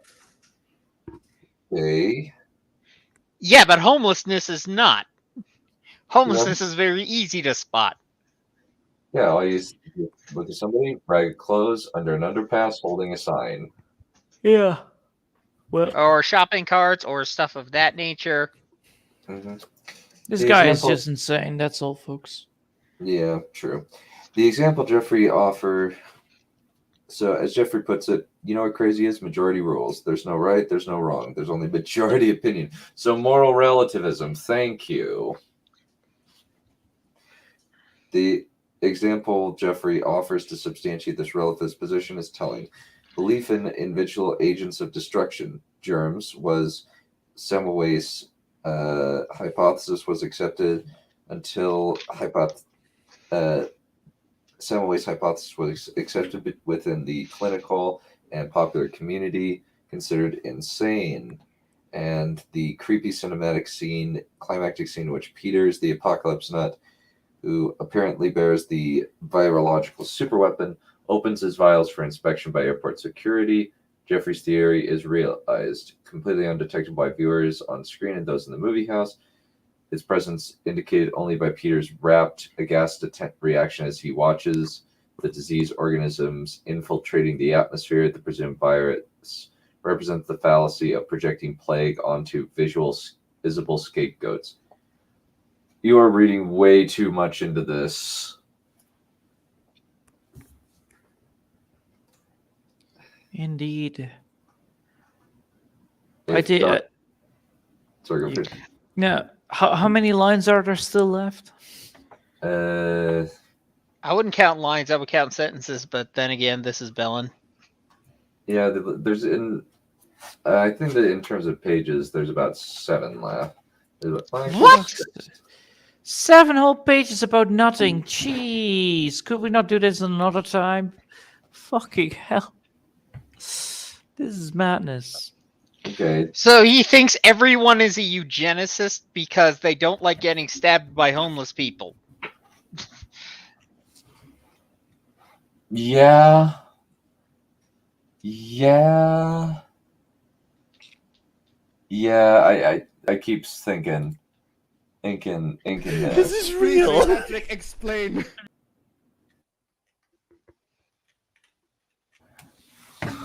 Yes, it's like, let's inject a bit of rationality into this. There are violent people across social strata, presumably, statistically speaking, especially in America where there are many social strata, pretty much.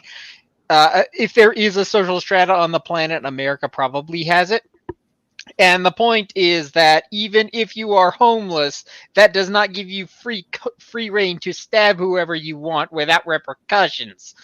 This was actually a thing, a big story in New York fairly recently, where that veteran chokeholded that one guy, and apparently it was like a street performer who went nuts. Oh, Bellin would have a freaking field day over that. But the idea is that just because you are homeless doesn't mean you get to go around doing whatever you want. There are rules for the homeless, and those rules also apply to everybody else, too. Imagine that. No one wants to get threatened by anybody, homeless or otherwise. But that kind of interferes with the soapbox that he's trying to stand on. Maybe it's like to steal a joke from Yahtzee. Maybe the reason he's all patronizing to the homeless is because of he's trying to ingratiate himself with the people that he's going to have to live with if he keeps writing shit like this. Yeah, the problem is he's actually a successful author who has written multiple series, which is successful. Success, I would not say so. He's published a lot. He's surprisingly prolific. Perhaps successful in the same way that a missile is successful. It destroys its target. Joshua David Bellin. Okay. So apparently he's been around since 2005 and he's still publishing now. Oh boy. Like legit, this man is actually successful. He's been publishing at least a book a year since 2005. Actually, no, 2001. Well done. Got to keep up pumping up those numbers then. Well, I've already beaten this guy. Ah, okay, that's good. So Please do not make a series out of hounding this guy. I will not. I think that once we finish with this, we will never talk about Joshua David Bellin again. Thank fucking God. Okie dokie. If Dr. Peters is a nut, he is also a member of Dr. Goynet's research team, invisible as the virus itself. He cannot be seen as a menace or a madman despite his intimate relationship to the scientific knowledge of power that his society most values. What 12 Monkeys attempts to do then is to inoculate not only a distrust of authorities, scientific or otherwise, but more profoundly a distrust of the visual and cultural authority in which judgments of sanity and insanity are rendered. In this respect, the film adopts a similar scheme to, but more all-embracing than that of The Cell, whereas The Cell stops short of collapsing the viewer's vision with what it thought of its madman. 12 Monkeys, by aligning it viewers from start to finish with the mind of a troubled and possibly unstable James Cole, producing a dizzying and unrelenting sense of disorientation regarding the nature of the real. Most obviously, the repeated flashback scenes, I call them that for lack of a better word, involving the shooting of the man in the airport, place one of in Cole's positions of uncertainty. Not only does one not know whether these are memories, hallucinations, dreams, or something else, but one does not discover their significance, their role within the narrative, until the narrative is ended. And even then, one is not entirely certain whether the flashbacks represent the young James's foreknowledge of witnessing his adult self's death, whether another of the film's many bizarre coincidences, or a function of the adult Cole's delusional beliefs. He's not delusional. He's just a convict. There's a difference, you Also, idiot. weren't they explicitly dreams? A lot of them are dreams, but in the end it turns out as though they were flashbacks. Yes, they are flashbacks of literally the past and the future.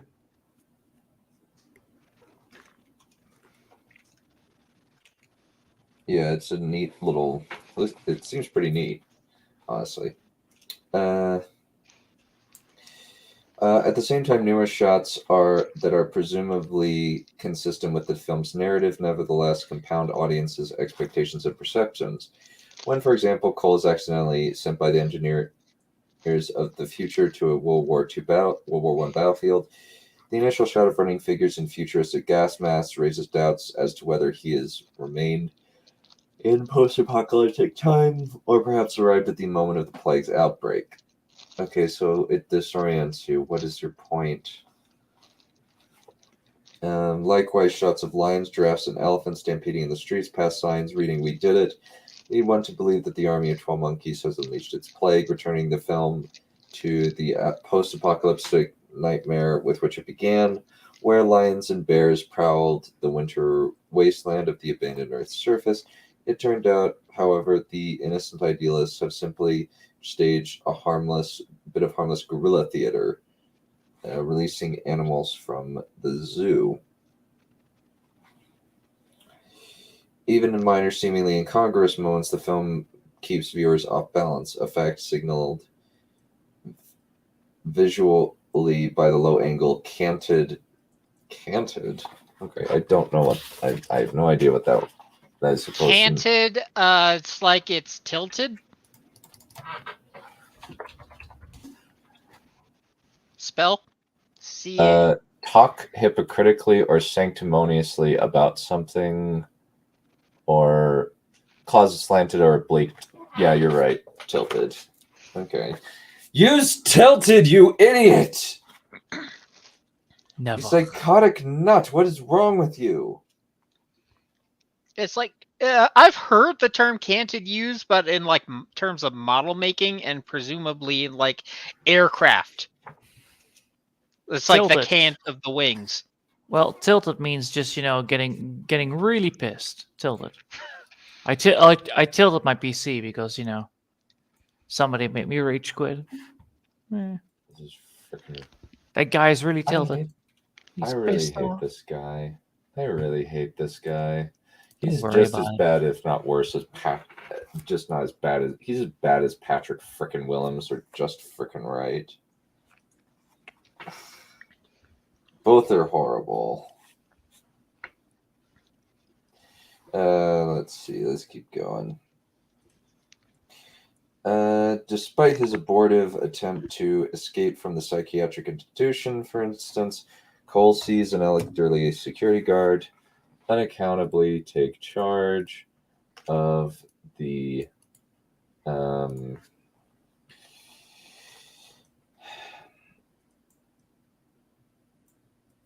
change into a young man. Okay, he's having hallucinations. So, similarly, while in the department store with his one-time psychiatrist and later possibly insane accomplice, Dr. Catherine Riley, who purchases disguises, Cole's upper gaze at the ceiling is interrupted by a blue tin shot of the same space, now gutted and empty, with pigeons flying through a broken skylight.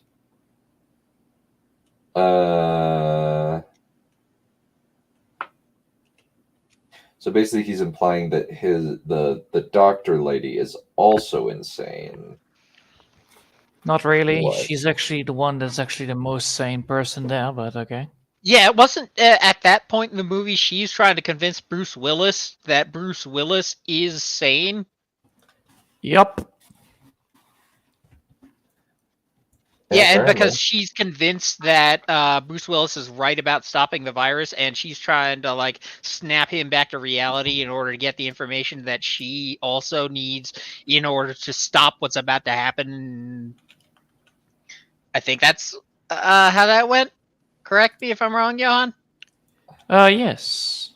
Okay, yeah. She's trying to do it, but because she tries to do it, she actually causes the whole thing to backfire, technically. Closed time loop. Yep.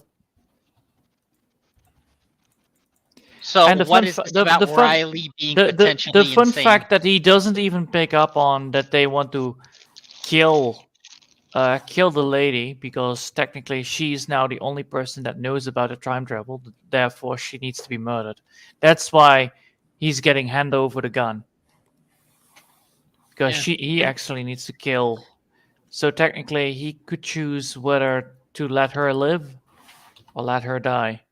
And well, Yeah, he what chooses I to don't get is that why Bellin just picks on the movie in this way, because there is such a clear anti-corporatist message in this entire movie that Bellin just misses like a champ in order to take his weird homeless essay.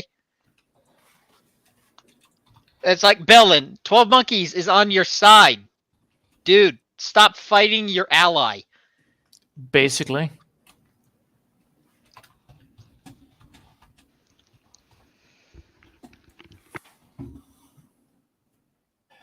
Ugh, so dumb. Alrighty, let's keep going. Is it not over yet? Damn. No, there's still 5 more pages. Fuck's sake. Yeah, I will try to read quickly. Whether these shots represent flash forwards, memories of the future, or ephemeral visual blips is never resolved, and is the accumulation of such unenlightening images that produce the chronic perceptual instability that infuses the film. What these and other elements point toward, moreover, is an even more fundamental sense in which 12 Monkeys disturbs and distorts the capacity to trust the elements of one's senses. The question of who its protagonist is, whether James Cole is an emissary from the future or a delusional drifter, or both, remains open to interpretation. No, it's not. It's like, this is like saying Terminator is all in Sarah Connor and Kyle Reese's heads. It's so ridiculous. It's absurd. So stupid.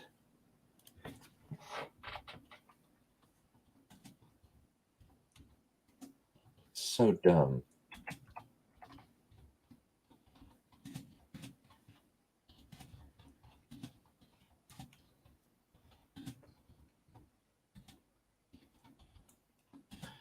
I hate this guy.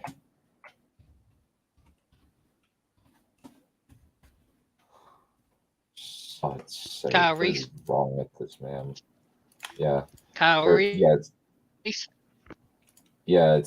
basically like saying the Terminator is all in Kyle Reese's head. It's so dumb. Yeah, he's never on topic. I kind of don't know whether or not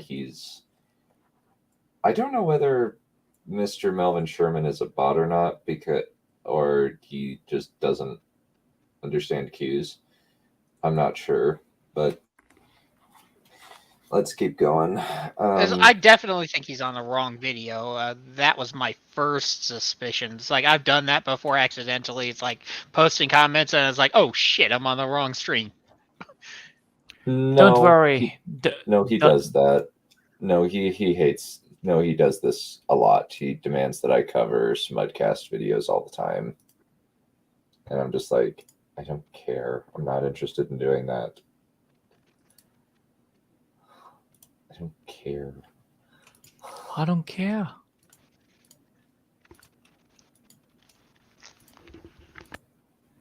Yeah. Okay, keeping going. At the film's beginning, before the opening credits, an apocalyptic prediction starkly typed across the screen is credited to a clinically diagnosed paranoid schizophrenic. But whether Cole is what he is clinically diagnosed to be, the film refuses to answer. No. He's not. It literally does answer. We know he's from the future. We've seen it. Unless you want to play the whole game of everything in the movie is fake, in which case, yes, of course it is, because it's a movie. You can't play these games with a story like this. This story did not open itself up in that way. Unless you're really, really reaching. In which case, there are much better movies. Do The Matrix. Please. Or, in a sense, what's his face? It's like, based on the time frame this came out, The Matrix would be a much better and more relevant example in order to make his point. He could have made his point and struck while the iron's hot. But his choices in movies are terrible to make the points that he's trying to make. He thinks he's making some kind of logical progression and is like, yeah, Cell did this bad thing, but 12 Monkeys was so much worse in depicting homelessness as something that we needed to eradicate like a disease simply because those plot points run parallel to one another in the movie, whatever. I have written rants on episodes of Gundam that were more coherent and followed a stricter through line than this guy. They were more articulate. Yeah, I could show you some of them sometime if the episodes are still up, but one of these days, maybe. I have Gundam rants to just beat you over the head with, but that's for another day.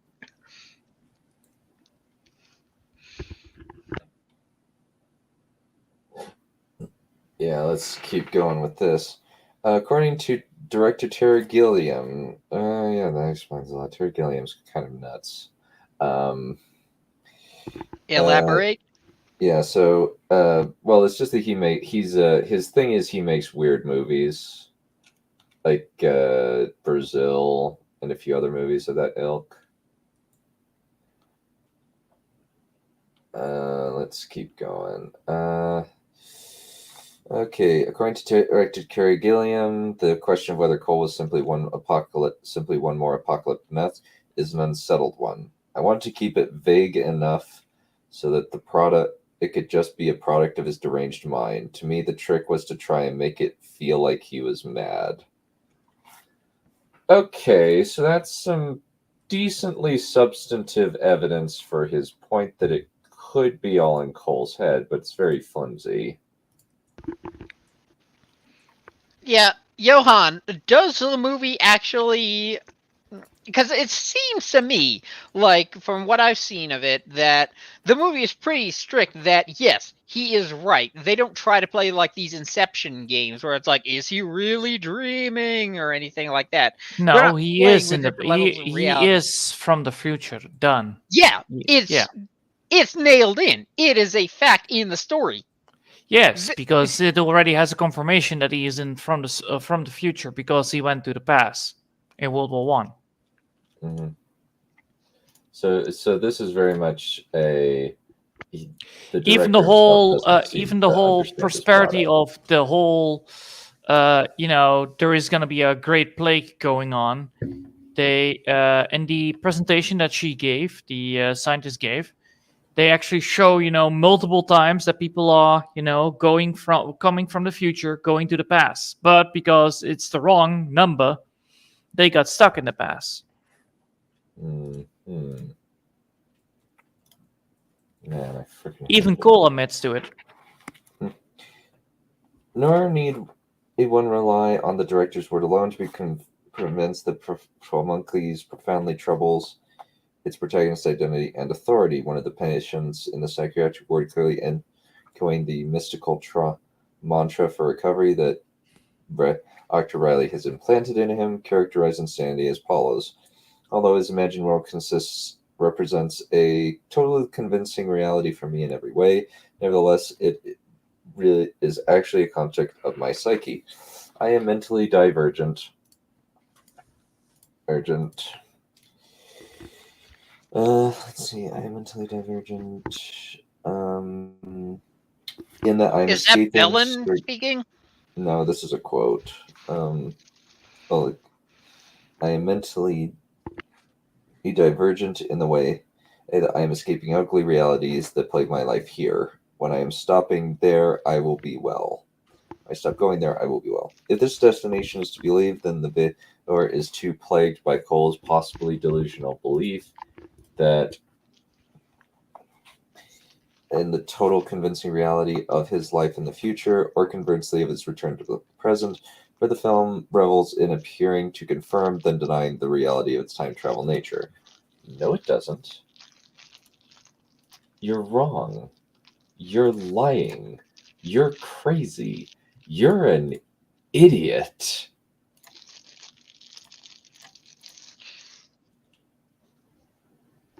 I hate this guy. I hate this person so freaking much. Okay, let's keep going. Okay, for instance, when Cole escapes solitary confinement, it seems clear that he must have received assistance from some force outside the present world. Immediately following this escape, there occurs an overhead shot, virtually identical to that taken in the isolation chamber of Cole lying on a table in a tall, narrow room, when a voice seeming to issue from a speaker in the wall hisses, "Maybe Yes. I'm not even here. Maybe I'm just in your head. No way to confirm anything." Yes, that is literally Destiny speaking towards you. Mm-hmm. The same as the beggar. The beggar that actually advises Cole to pull out his tooth. That is actually Cole back in time, giving advice to Cole. Huh. Rather to be with her than alone. Okay. That's something at least. Sharing Cole's point of view is, as in much of the action involving him, the audience necessarily suffers in its ability to determine what is real and what is unreal. Later, or is it earlier in Philadelphia, when Cole is approached by a homeless man whose voice resembles that from the speaker, who seems to know about his mission, the reality of his time traveling seems confirmed again.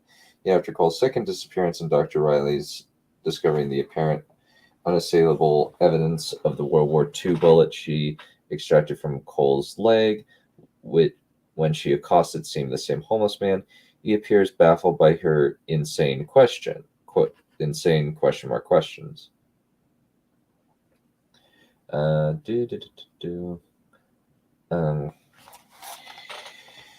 And indeed, when Cole returns, quote unquote, this time already cloudily about whether he did, as Jeffrey claims, plant the idea of the killer virus in the younger madman's mind, Cole is convinced that he is insane, that the post-plague future is but a delusion, a judgment that seems confirmed when Dr. Riley calls the phone number supposedly being monitored by the overlords of the future, only to reach a carpet cleaning company. Yet a moment later, But it's when not. Yeah. Start that sentence again. Okay, He's completely wrong on that plot point. So Cole is convinced that he is insane, that the future is a delusion, a judgment that seems confirmed when they call a phone number that's supposedly monitored by the overlords of the future, only to release a carpet cleaning company. Yeah, that's because the future people aren't there yet. Mm-hmm. That he knew that. It wasn't a confirmation that it's not real. Mm-hmm. So, yet a moment later, when Cole repeats the crank message that Dr. Riley left on the company's answering machine, it seems once more that the time-traveling narrative is real, and that Cole, far from being insane, is the only one in the present sane enough to grasp the events that are about to unfold. Okay. In short, the film creates sufficient disequilibrium for one to believe in the end that Cole's story might be all in his mind. No, it doesn't. You have not described that. You've not proven that. You're an idiot. You're crazy. There is no way it's in his mind. He thinks it is, maybe, but, you know, he went through a lot. Yeah, because let's say it was. If everything was in his mind, then the point of the movie is nothing. It's just like a nightmare. If it's not real, then nothing mattered. If it was real, however, then it is like I've been saying, it's basically a stable time loop story, which is far more sensible than trying to say it's like some kind of early quasi-inception. And it is very interesting to follow. Mm-hmm. Because every single piece you will get, the more you watch it.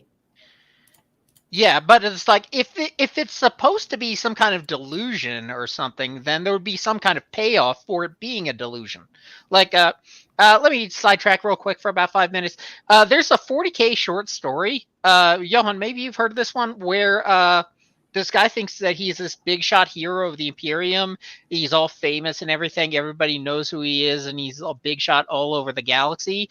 And then it turns out at the end, he's flickering out of it, and he's about to turn into a chaos spawn. And it turns out that Tzeentch put those memories of being this hero of the Imperium in his head to sort of screw with him right before he loses everything that he is.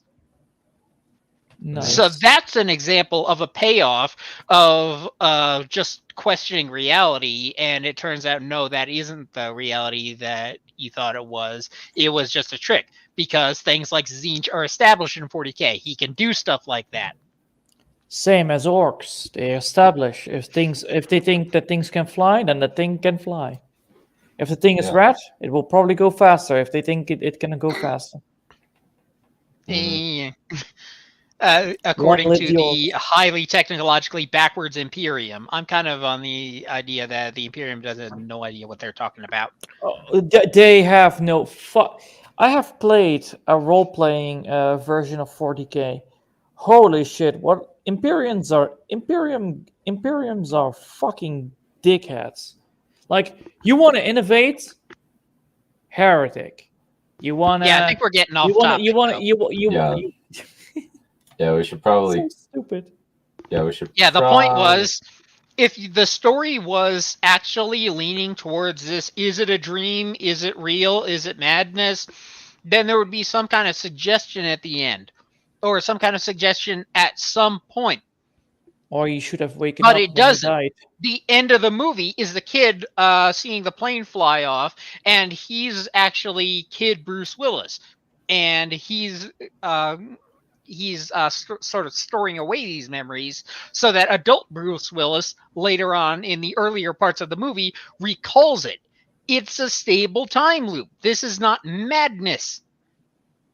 In fact, it's one of the more sane time travel stories I've been exposed to lately. which is And really sad. don't forget the man in the man in the wall. The man in the wall is still Bruce Willis, but not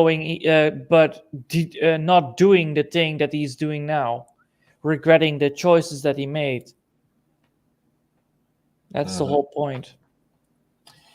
Yeah. Because he has a choice to save humanity, or he has a choice to not fuck that wife. Well, he definitely did do the opposite.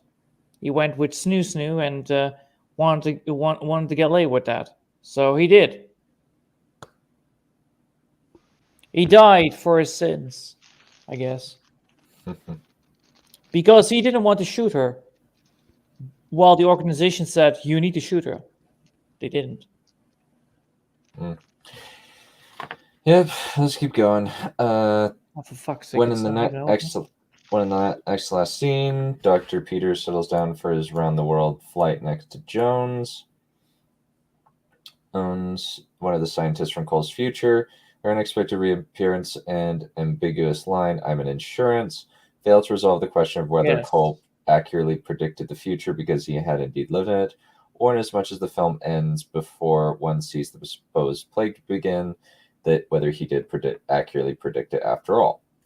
In this respect, 12 Monkeys resembled the Cell and his tendency to complicate the viewer's relationship toward its principal mentally ill character.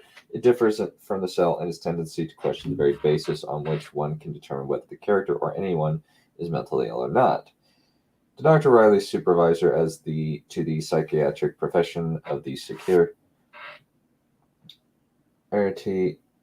as the psychiatric profession and the social system as a whole, making such a determination is inherent to the very essence of psychiatry. You're a rational person, you're a trained psychiatrist, you know the difference between what's real and what's not. But as Dr. Riley responds, her words irrationally echoing those of one of her insane, quote-unquote, patients, Jeffrey Coyne, what we say is the truth is what everyone accepts, right? I mean, psychiatry, it's the latest religion. We decide what's right and wrong. We decide who's crazy or not. That she is, as she says, losing her faith in this positivist religion shifts the locus of madness from the mind to the medium. If Dr. Riley, a psychiatrist, can adopt one mad person's quest and other quotes, then perhaps madness is contagious, inhering not in the individual, but rather in the individual's loss of faith in society's unquestioned truisms. Oh, that's funny. Is he implying that the idea is that you start questioning society's truisms and then you're deemed insane? Is that what he's saying? It's ridiculous. It's so stupid. Stupid, right? Yeah. In raising the possibility that madness may be purely a matter of social, clinical, and consensus judgment, then 12 Monkeys complicates the viewer's confidence as to the nature and function not of the individual, but of social reality. If there is no stable basis for determining who is mad and who is not, then the conventions or constructs of insanity deprived of their necessary or obvious character are revealed as tools in the maintenance of social power, alienation, and injustice. It's all a scheme, folks. That's what he's saying. It's all a scheme. So freaking ridiculous. This is so freaking ridiculous. Get on with it.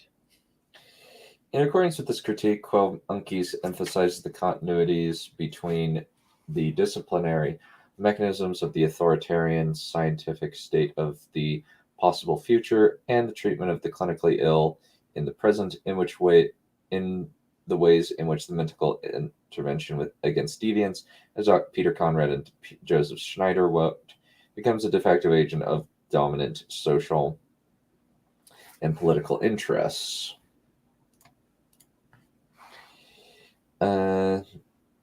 The film's first sequence in the future, in which Cole's apparently homeless roost turns out to be one unit in an endless series of wire-gated cages or cells, and in which a shot of a huge grappling hook descending from the structure's cavernous ceiling yields to a shot of Cole clothing himself in sterile latex gloves and suit, links the mechanisms of criminal justice and medicine.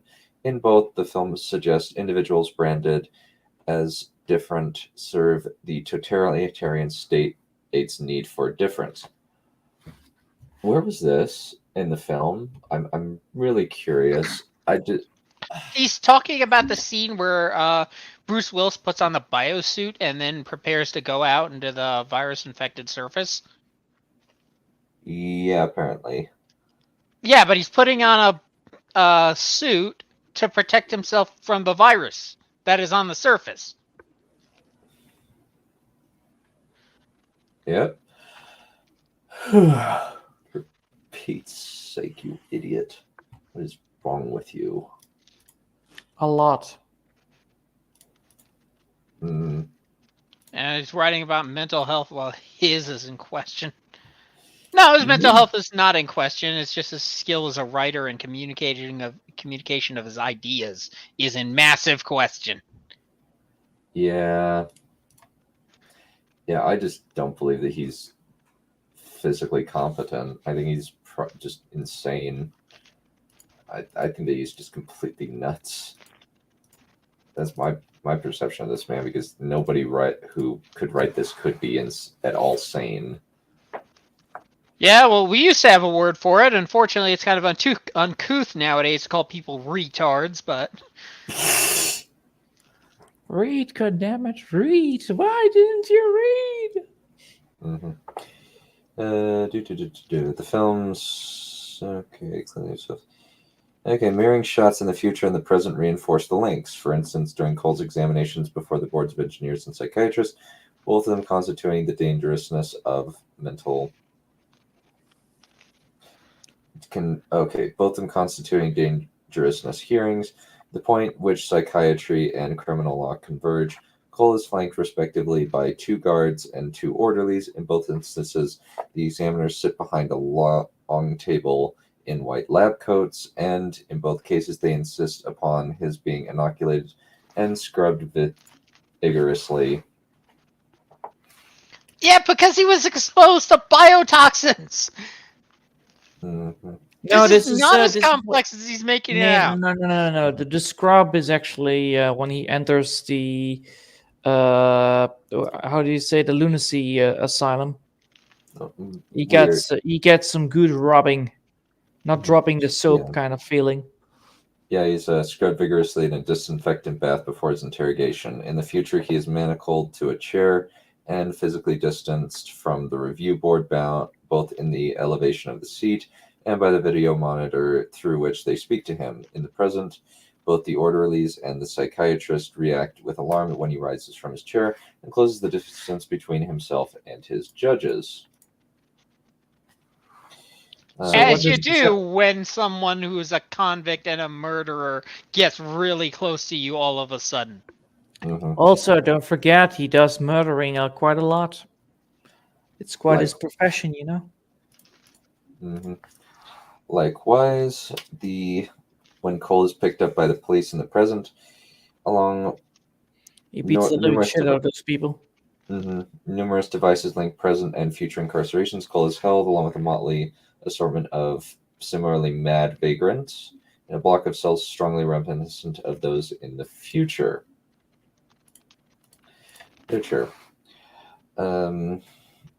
Yeah, because the future happens after the past. Mm-hmm. Duh! Mm-hmm. When Dr. Rowley first views him, it is through a wire mesh grating identical to that at which composed the cages of the future prison, and his restraints, as she calls them, are identical to those of the future examining chair. 2. When the officer who briefs Dr. Rowley on Cole's condition describes him as totally irrational, totally disorientated, doesn't know where he is, doesn't know what day of the week it is, all that stuff is evidence that through deviance that is not up and totally bar-coded as in the future, it has been routinized, reduced to a readily identifiable schema, all that stuff. And when Dr. Riley asks him or tells him, "You've been in an institution before, haven't you?" The word institution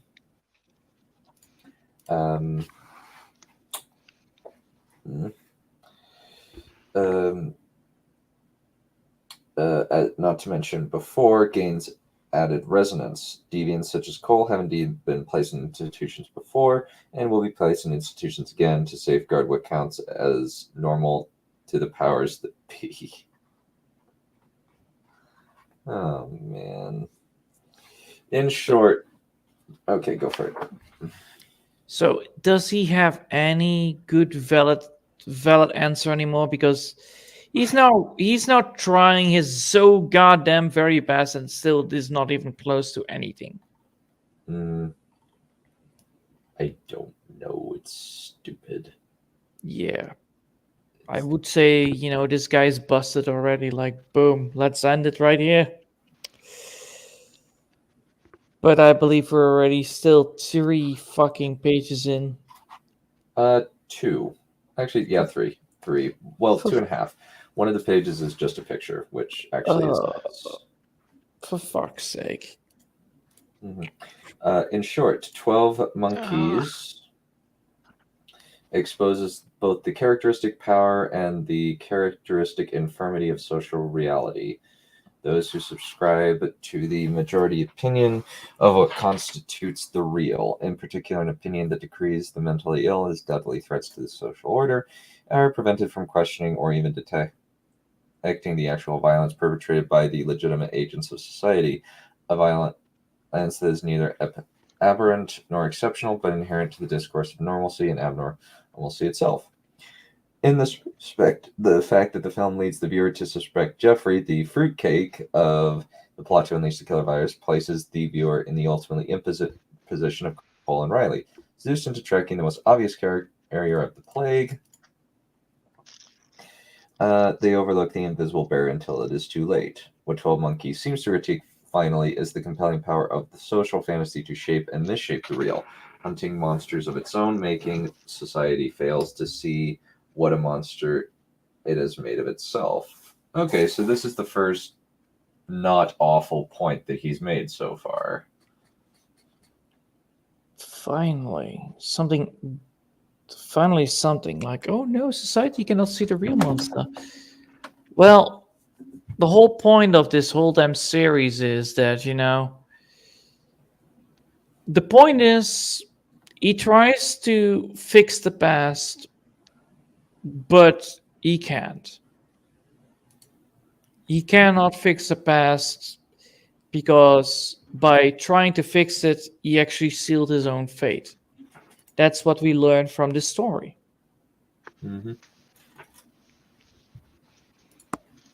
Rather die loved than don't die. Than live a life of how do you say that? Poverty. I guess you could also say that, because he does do that. He does, he does tries his very best to save the world, but he can't. He failed. He failed. Mission failed. We gotta get it next time. You failed. You failed. I know. You don't have to keep telling me that.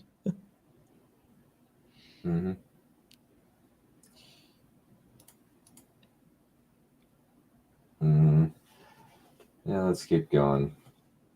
This is without question a significant position of social critique. One with the potential to turn the tables on the fantasy film tradition of social alienation. If this as being the cause it is similar, is particularly suggestive of the grip this tradition holds, that even as 12 Monkeys implicitly points the figure away from the supposedly mad individuals within society's midst, at the same time its depiction of the mentally ill returns to the language of overt, visible evidences of madness. In the psychiatric ward, most notably, all the patients are cardboard cutouts of madness, straight out of the news and entertainment media. So basically, he's pearl clutching over stereotypes. That's it. That's all that this is. It's entertainment media, like movies such as 12 Monkeys. Yeah. It's shaped like itself. The entertainment media is doing things that entertainment media does. Yeah. Okay, man, inmates talking to themselves and gesticulating violently, a man blowing soap bubbles, and the wildly excitable Jeffrey Goins are all recognizable types. Indeed, the film seems to go out of its way to spotlight the eccentricities of his collected crazies. For instance, after the African-American inmate calmly explains to Cole the nature of his condition, the film cuts to a low-angle shot of the two men's feet, whereupon one can see that the man, though dressed in formal attire, is wearing bunny slippers. This minor swipe seems innocuous enough, yet its incongruous and gratuitous placement in the film makes one suspect that it serves not only to provoke a laugh, but more troublingly, to assert a visual sign of difference in the crazy juxtaposition of formal wear and child slippers. Yes, because that's freaking weird. What is wrong with you? Also, the fun thing about it is he says that he's coming from outer space. True. Just imagine what this guy would do with the new Predator movie.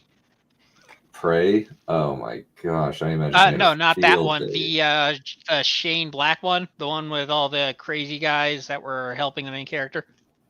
Oh, that. Like, I'm sure that's fun. Oh, that's hilarious. That would be glorious. I would love to see what kind of stupidity he brings up in that. Even though that movie sucks. It's really bad. Yeah, but it's like, that's a movie that he could use to make his point. Granted, it didn't come out yet, thank God. Unfortunately, it came out for us.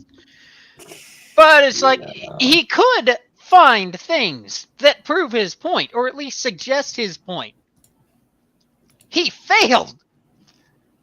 Miraculously, he does. Mm-hmm. Yeah. Yeah, it's like all this stuff about how the message of the movie is to like reinforce social alienation. The point of the movie is that the guys sending Bruce Willis back in time were bad guys. Mm-hmm. That was the entire twist ending. They were bad guys. We were not supposed to like them. It's basically just a series. It's just like a series of errors, and it all ends. It's like, if you're familiar with the term "Shaggy Dog Story," it's essentially a Shaggy Dog story. Yeah, Shaggy Dog Story. Yeah, the archetype is this guy who finds a shaggy dog, and then he later finds a sign saying that a rich person lost their dog, and it matches the shaggy dog. And then so he goes through all this effort to try to get to the rich person, to find the rich person, to give them back their dog. And then the rich person looks down at the dog after finally getting their dog and goes, "Not my dog," and shuts the door on him. So essentially the idea of a Shaggy Dog Story is that it's sort of narratively pointless, but the idea is that you're getting invested in the characters along the way, not so much the plot. Okay. Which seems to be what 12 Monkeys went for. I don't know why Bellin thinks that this is somehow an endorsement of the villains. If he watched Resident Evil, he'd think it's like an endorsement of the pharmaceutical corporation. Oh, God. Yeah, sounds about right.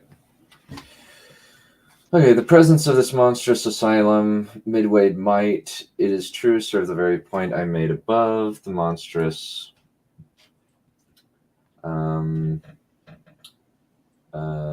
illustrating that in one's focus in the visible sign of madness, one easily overlooks the covert madness of society itself.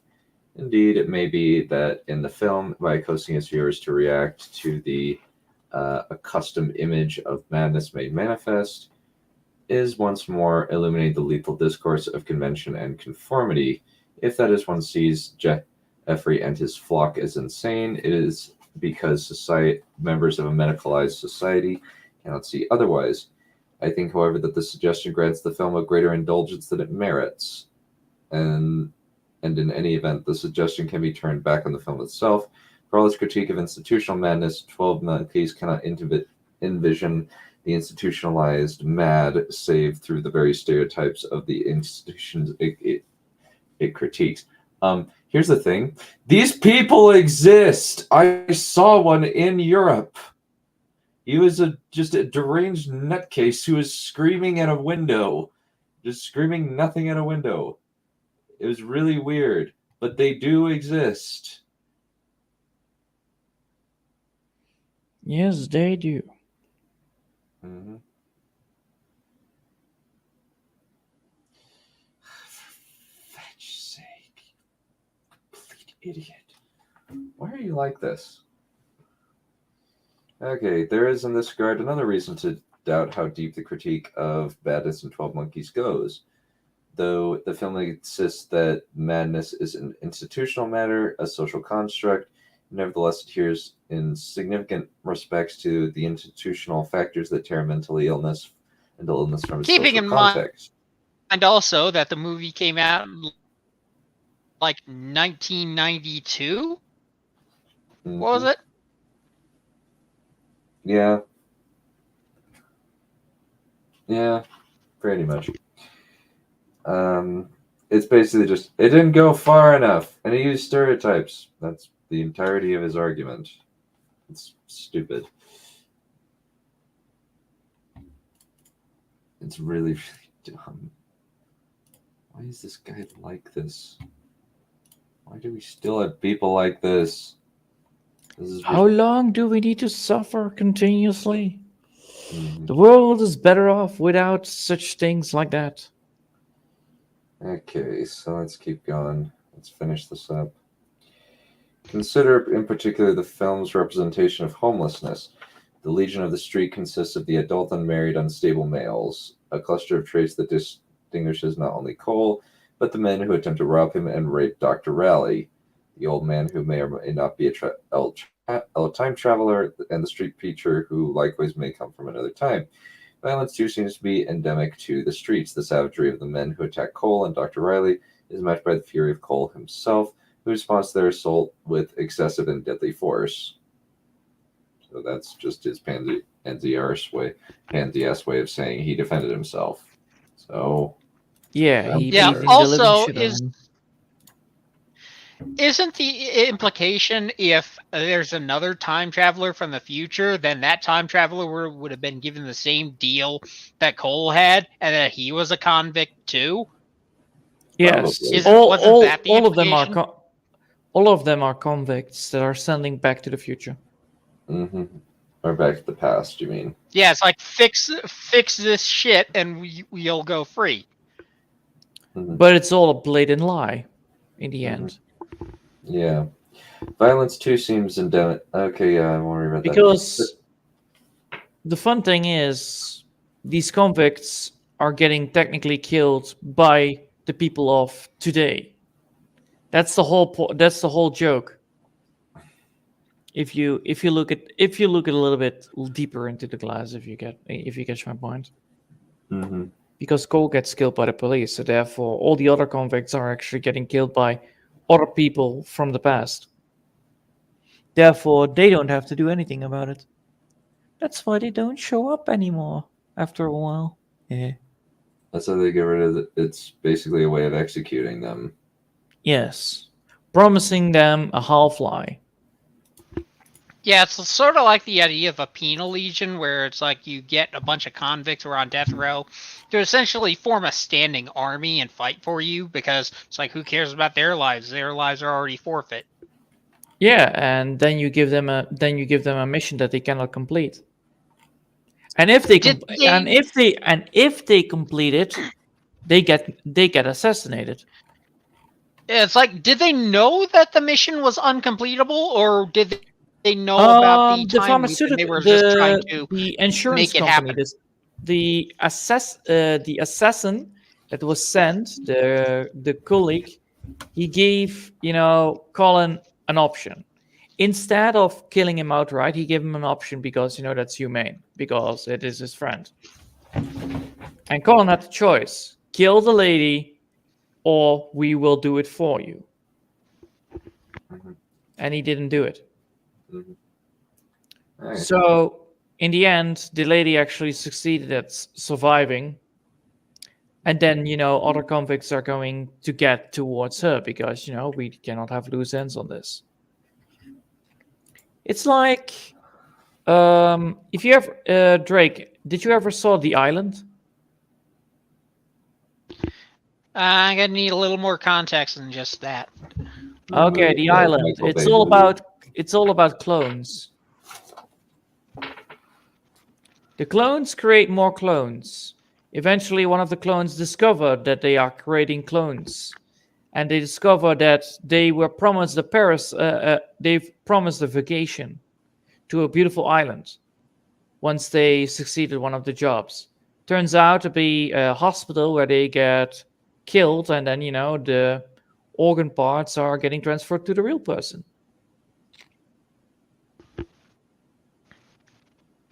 Yes. Not heard of that one. I've heard of similar ideas, but nothing strictly like that. But yeah, that is, that does feel like it. You're promised a false lie. You find out that it is a lie. You're trying to change it, and in the end, you get murdered for it. Luckily, on the island, they succeed, but then again, it is very scary thought. Let's keep going, shall we? We're almost finished. We have one page left. Go on. Such representations as I have indicated are wholly in keeping with the dominant tenor of contemporary discourse on the homeless mentally ill. Indeed, when conservative commentators such as Charles Krauthammer terms these social cast-offs as an army, the connection to the mad army of 12 monkeys unleashing chaos in the city, and to street warriors such as cold dealing out death in the thoroughfares, suggests the ways in which 12 monkeys reinforces its culture's anxieties about the threat of hostile alien forces massing within its breast. Why? That's one of the dumber connections that he's made so far. And Mr. Bellin, if you ever watch this, I would love to debate you about this. You probably will never watch this. I don't think that you ever will. But I would love to just debate you about this absurdly stupid book that you wrote. This is insane. These connections make no sense. They don't even have anything to do with the movie you watched. What is wrong with you? Why do you think this way?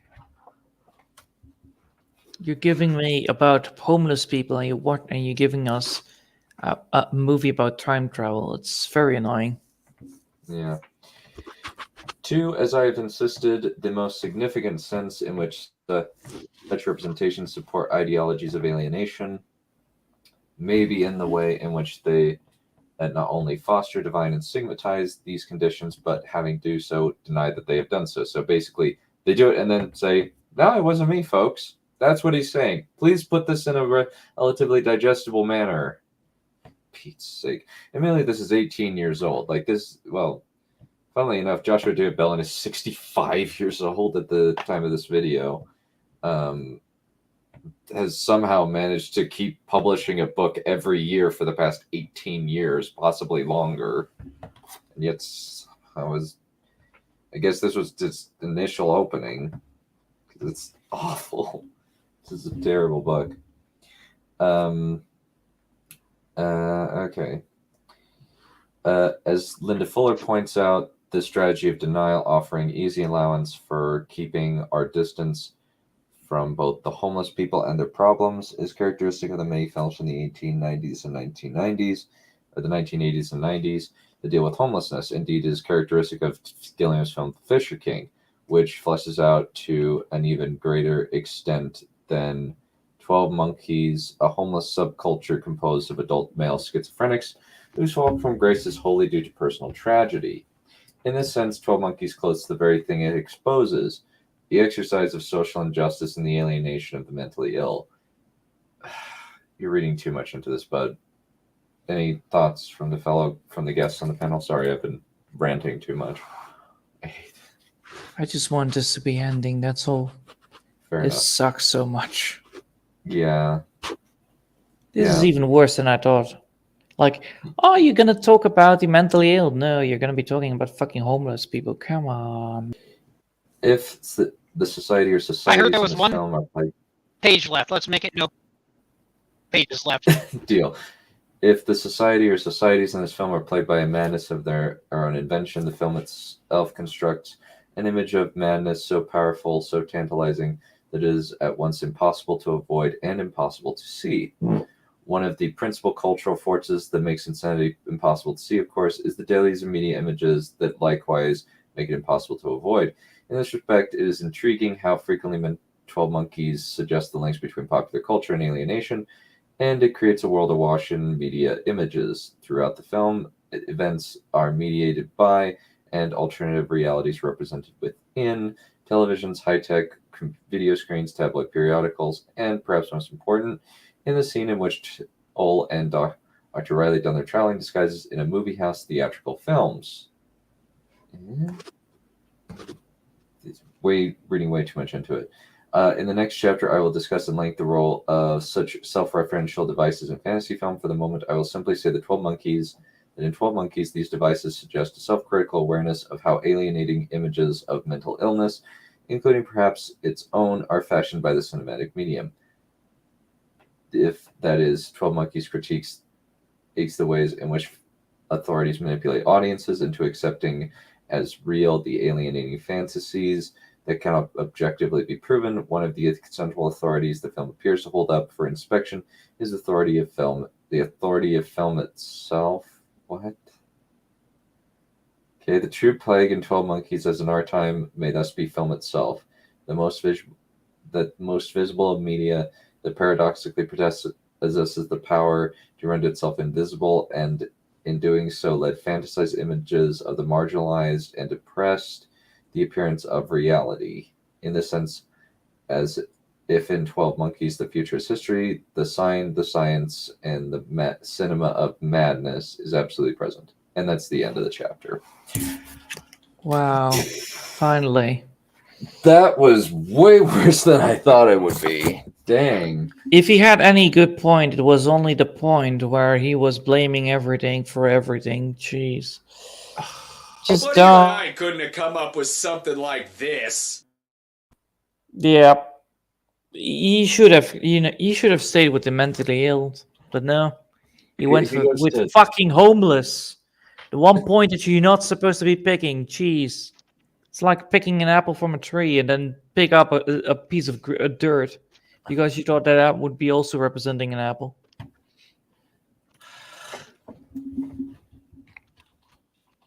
It's so stupid. I just cannot believe that this man thinks this way. I'm amazed. I'm legitimately amazed. Well, that's all, folks. See you next time.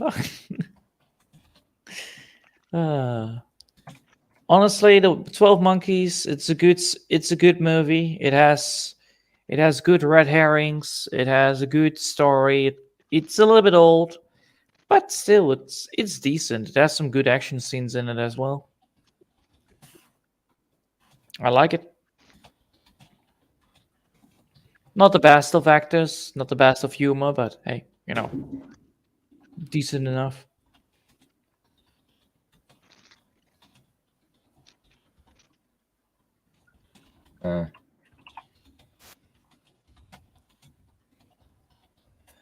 Well, indeed. I'm definitely intrigued as to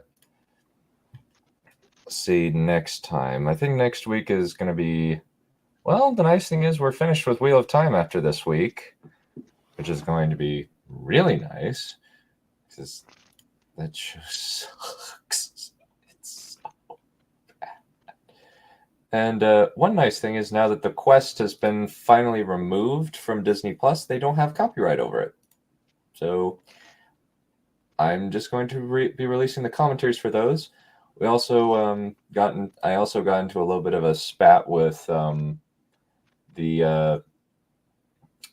got a copyright blocking from about Kirk Cameron saving Christmas, but thankfully the people who ran it were nice enough to, even though we ripped that film a new one, they released the copyright block on it, so now it's freely available as well. And I'll probably be doing the link to that one. That was a fun one, to say the least. Anyway, I think we'll conclude it there. Any final thoughts from you guys? Thank fucking God it's over. This is horrible. Could you play that first clip that I sent it you? Because that sums everything up from this guy. Which one? The one I sent it you through Discord. Let me pull that up. 1 second. Oh, because that sums everything up. How this guy thinks. It's stupid. Oh, this? Oh, the... On the that. song, there's think pieces about various ways it can be interpreted, but I don't think it's exactly controversial to suggest that a movie made in the 30s about a giant savage ape who is captured by white men, transported across the ocean in chains, and then abducts a white woman could possibly have some racial coding involved. And for the sake of my comment section, please do not try to defend the political sensitivity of a movie made in 1933. Can we just accept that the giant ape is probably racist? Yep, that sums it all up. How this guy thinks. Amazing. How modern videos actually represent this guy. Fucking hell. Alrighty, we'll call it good for today, folks. Bye. Have a lovely night. Cheese. Enough. Kill me. Just end it.